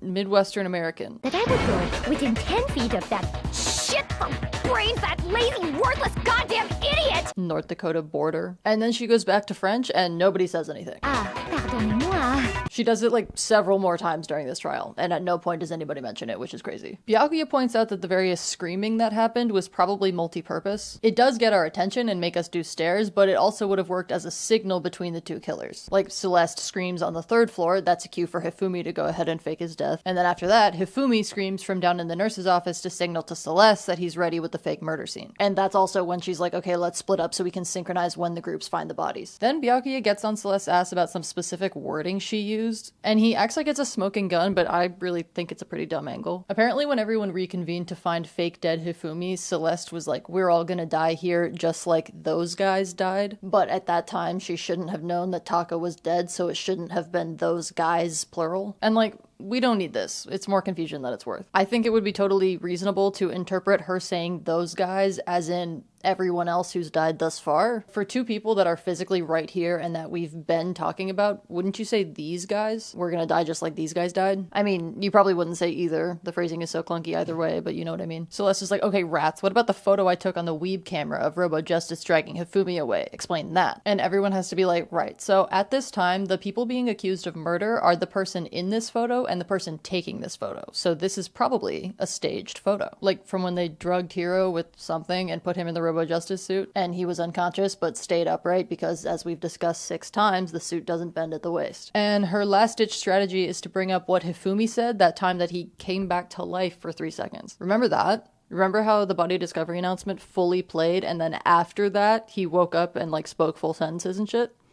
I remember. Celeste's point here is that when Aoi asked who attacked him, he said Yasuhiro. And we only have one Yasuhiro. But Kyoko pulls up and says, actually, if you'll recall, Hifumi only ever referred to us by our last names because he was a weeb. He was always like Miss Asahina and Mr. Hagakure and shit. Which is true, for the record. He did always do that. Miss Fukawa, Mr. Naegi, Mr. Togami? So Kyoko is like, why would he have suddenly referred to Hiro by his first name?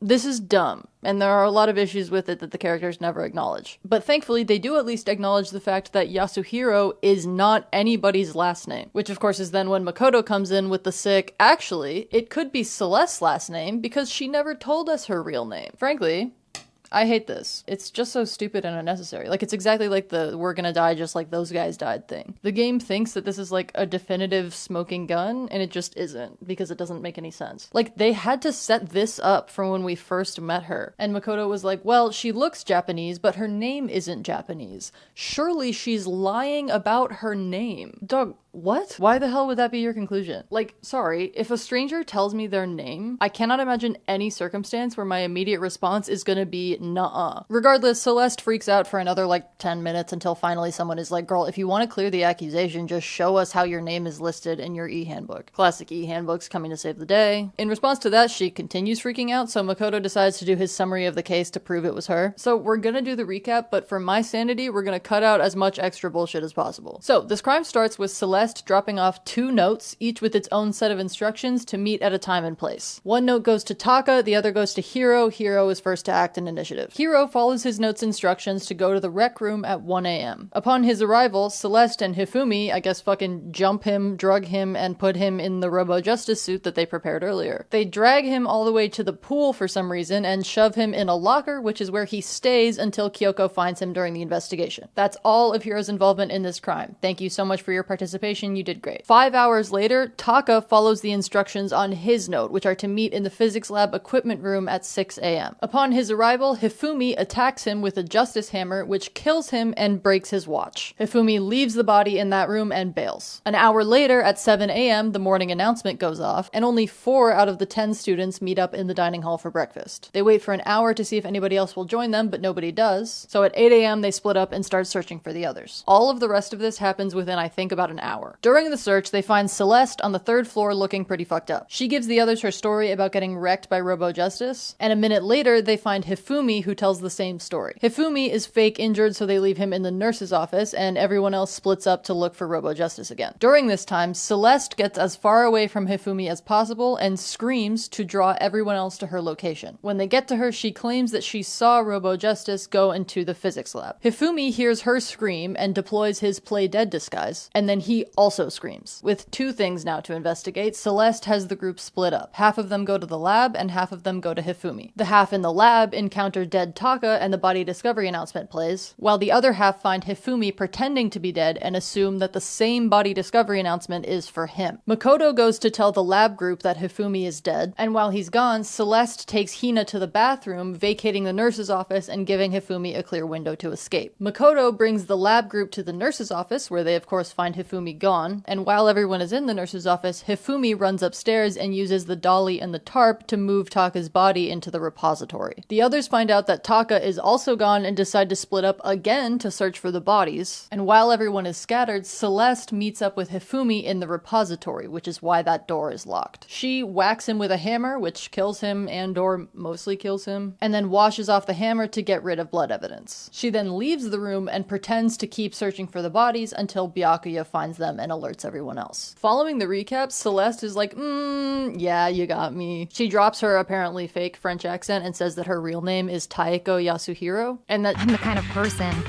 once I've lost, I don't like things to drag on. Which is bullshit. Miss Girl was freaking out for like 25 full minutes. And also, this name never comes up again. Anyway, we all vote Celeste as Hifumi's killer. Monokuma does confirm it.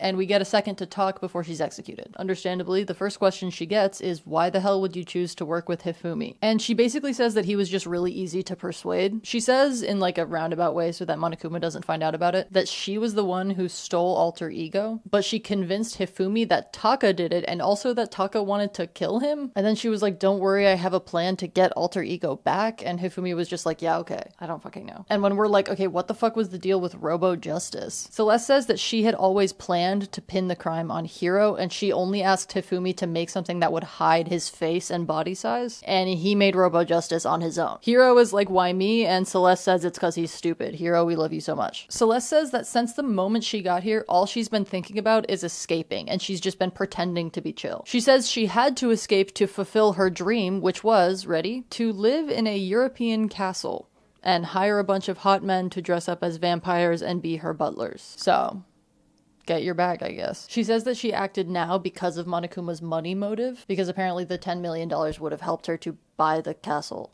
and hire the men. Anyway, right before she's executed, she gives Kyoko a key. We'll get to that in a minute. Celeste's execution is called the Burning of the Versailles Witch. She gets burned at stake, and then also Monokuma jumps a fire engine off a ramp and fucking decks her with it. I don't know. Diva down. Afterwards, everyone is all sad, classic behavior, and Monokuma goes on a rant about destroying the students' hope, also classic behavior. More interestingly though, Kyoko asks Monokuma a question. She says, hey, What did you do to my body? Remember that, because we will come back to it way down the line whenever I make the second video in this series, at which point I will be super mad about it. But we are absolutely not going to talk about it right now, and neither is Monokuma, who just sprints away. Okay, now that we're officially done with this trial, I have many thoughts. My thoughts are that I hate this case. In my opinion, it is the least interesting one in the game because it all hinges on Celeste's absolutely terrible plan. By my count, her plan is entirely reliant on the following things happening, okay? 1, Hifumi agreeing to this and not questioning her at any time. 2, both Hiro and Taka following meetup instructions on anonymous notes that literally just say, I found a hole maybe we can use to escape. 3, somehow successfully jumping and drugging Hiro, who is not a small dude. 4, Hiro not waking up for like 10 hours. 5, nobody checking Hifumi's pulse or anything when he was pretending to be dead. 6, everyone taking the initiative to run up and down the stairs all the time. In particular, everyone running to the nurse's office to visually verify that I guess Hifumi's body had disappeared, which then left the physics lab empty so that Hifumi could move Taka's body without anyone seeing him. And 7, and most crucially,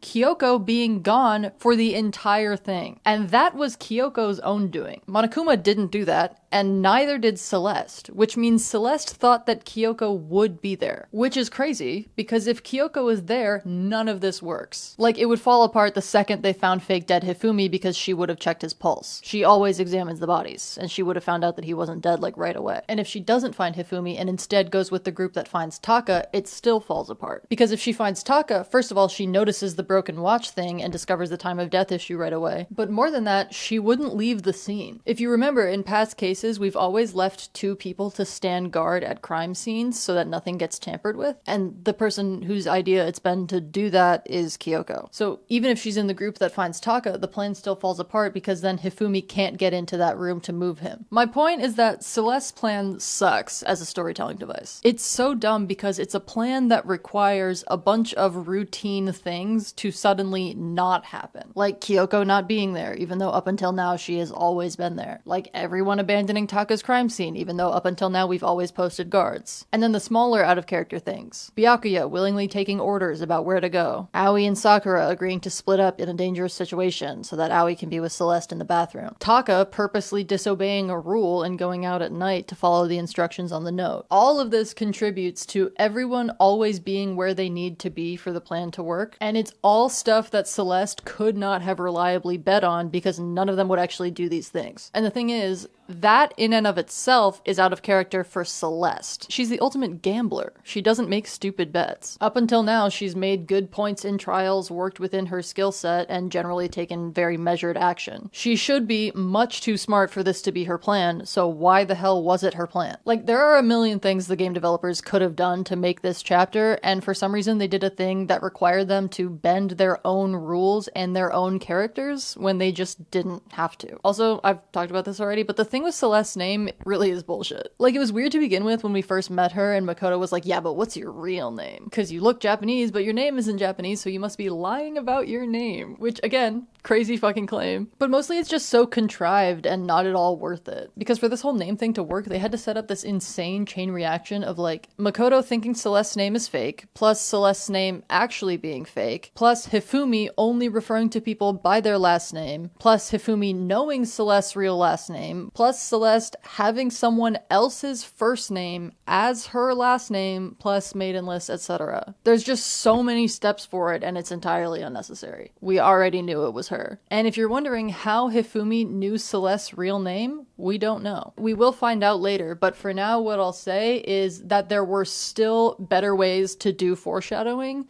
that didn't require the name bullshit. But we'll come back to this later. Anyway, that's trial 3, and it is over, and for that I am grateful. When I was talking to my brother about making this video, he referred to this trial as a filler episode in a game with only 6 episodes. And that is real. Back on the first floor after the trial, we go to investigate that key that Celeste gave to Kyoko, and it turns out to be a key to one of of the lockers in the bathhouse changing room. And inside that locker is Alter Ego, who as it turns out is totally fine. So let's just hit it here and told it to be quiet. So that's good. And it says it's almost done decoding those files it was working on. Also, Makoto asks Kyoko why she went missing during this most recent investigation. And she's like, oh, so you think I'm the spy, right? And he's like, no, clown, I'm concerned for your safety. I don't know if you've noticed, but we're in a somewhat dangerous situation at the moment. And Kyoko is like so taken aback by his concern that she decides to actually tell him where she went, which was apparently to the boys' bathroom on the second floor. That bathroom doesn't have a surveillance camera, for one. And also, she tells us that there's a storage closet in there that has a false back wall. So Big Mac decides to go check it out in the middle of the night, aka acting sus as fuck. Sure, there's no cameras in the bathroom, but dude, there's like 50 cameras on the way to the bathroom that just saw you walk around at night for the first time ever. Could we have not waited till morning? Anyway, he finds the closet and discovers that that false wall is actually a door and there's a secret room back here. Very fun. The secret room looks like an office that someone put in an unfinished basement, which is sketchy as hell. There are a bunch of like shelves of dusty files and yearbooks in here, but the one thing not covered in dust is a file labeled Hope's Peak Academy Student Registry. Makoto picks up the file and before he can open it, a piece of paper falls out. Written on it are the words, "You must not leave." Makoto reads the message and is hit with a strong sense of deja vu. He feels like he's seen these words somewhere before but can't quite remember where. While he's thinking on it, someone comes up behind him and knocks him out. He doesn't see them and neither do we because they're shown as looking like this. What is this Nacho Libre mask shit? Also, notably, this clearly isn't Monokuma. This is a full-size human. So now we have that to worry about. When Makoto wakes up, he's still in the room, but all of the files and books are gone, including the one he was holding and the piece of paper that fell out. He is not super focused on that though, because he's like concussed, so he decides to just bail. He tries to go back to his room, but only makes it to the first floor when he hears a weird sound coming from the gym. So he goes to look and he finds Sakura and Monokuma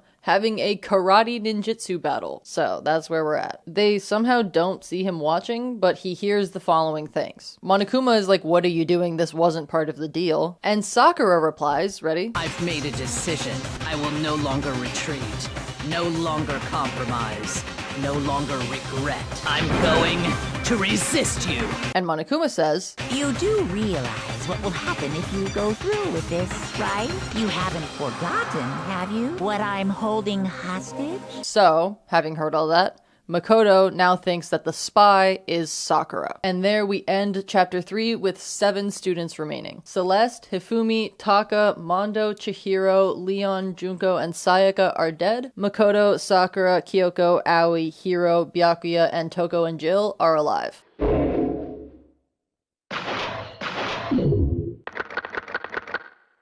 With a little over half of the cast gone, we're going to end this video here. So, at the halfway point of the first Danganronpa game, how are we feeling? There's definitely a lot more to unpack, but we'll have to see it in part 2. Thanks so much for hanging out. My other socials are in the description. My Patreon is there too if you want to support me and get some cool rewards. For this video, it'll definitely be bloopers because I don't know the exact number yet, but I think this totals to about 20 hours of footage. The next video I upload will definitely not be the sequel to this one. It's going to be kind of a new series and kind of a surprise. I will put a photo on the screen here as a hint, and it will probably give you little to no information. Anyway, bye. Okay, I know she stabbed him with a knife. But can you spell the word knife? Yes? In this fun game? I guess.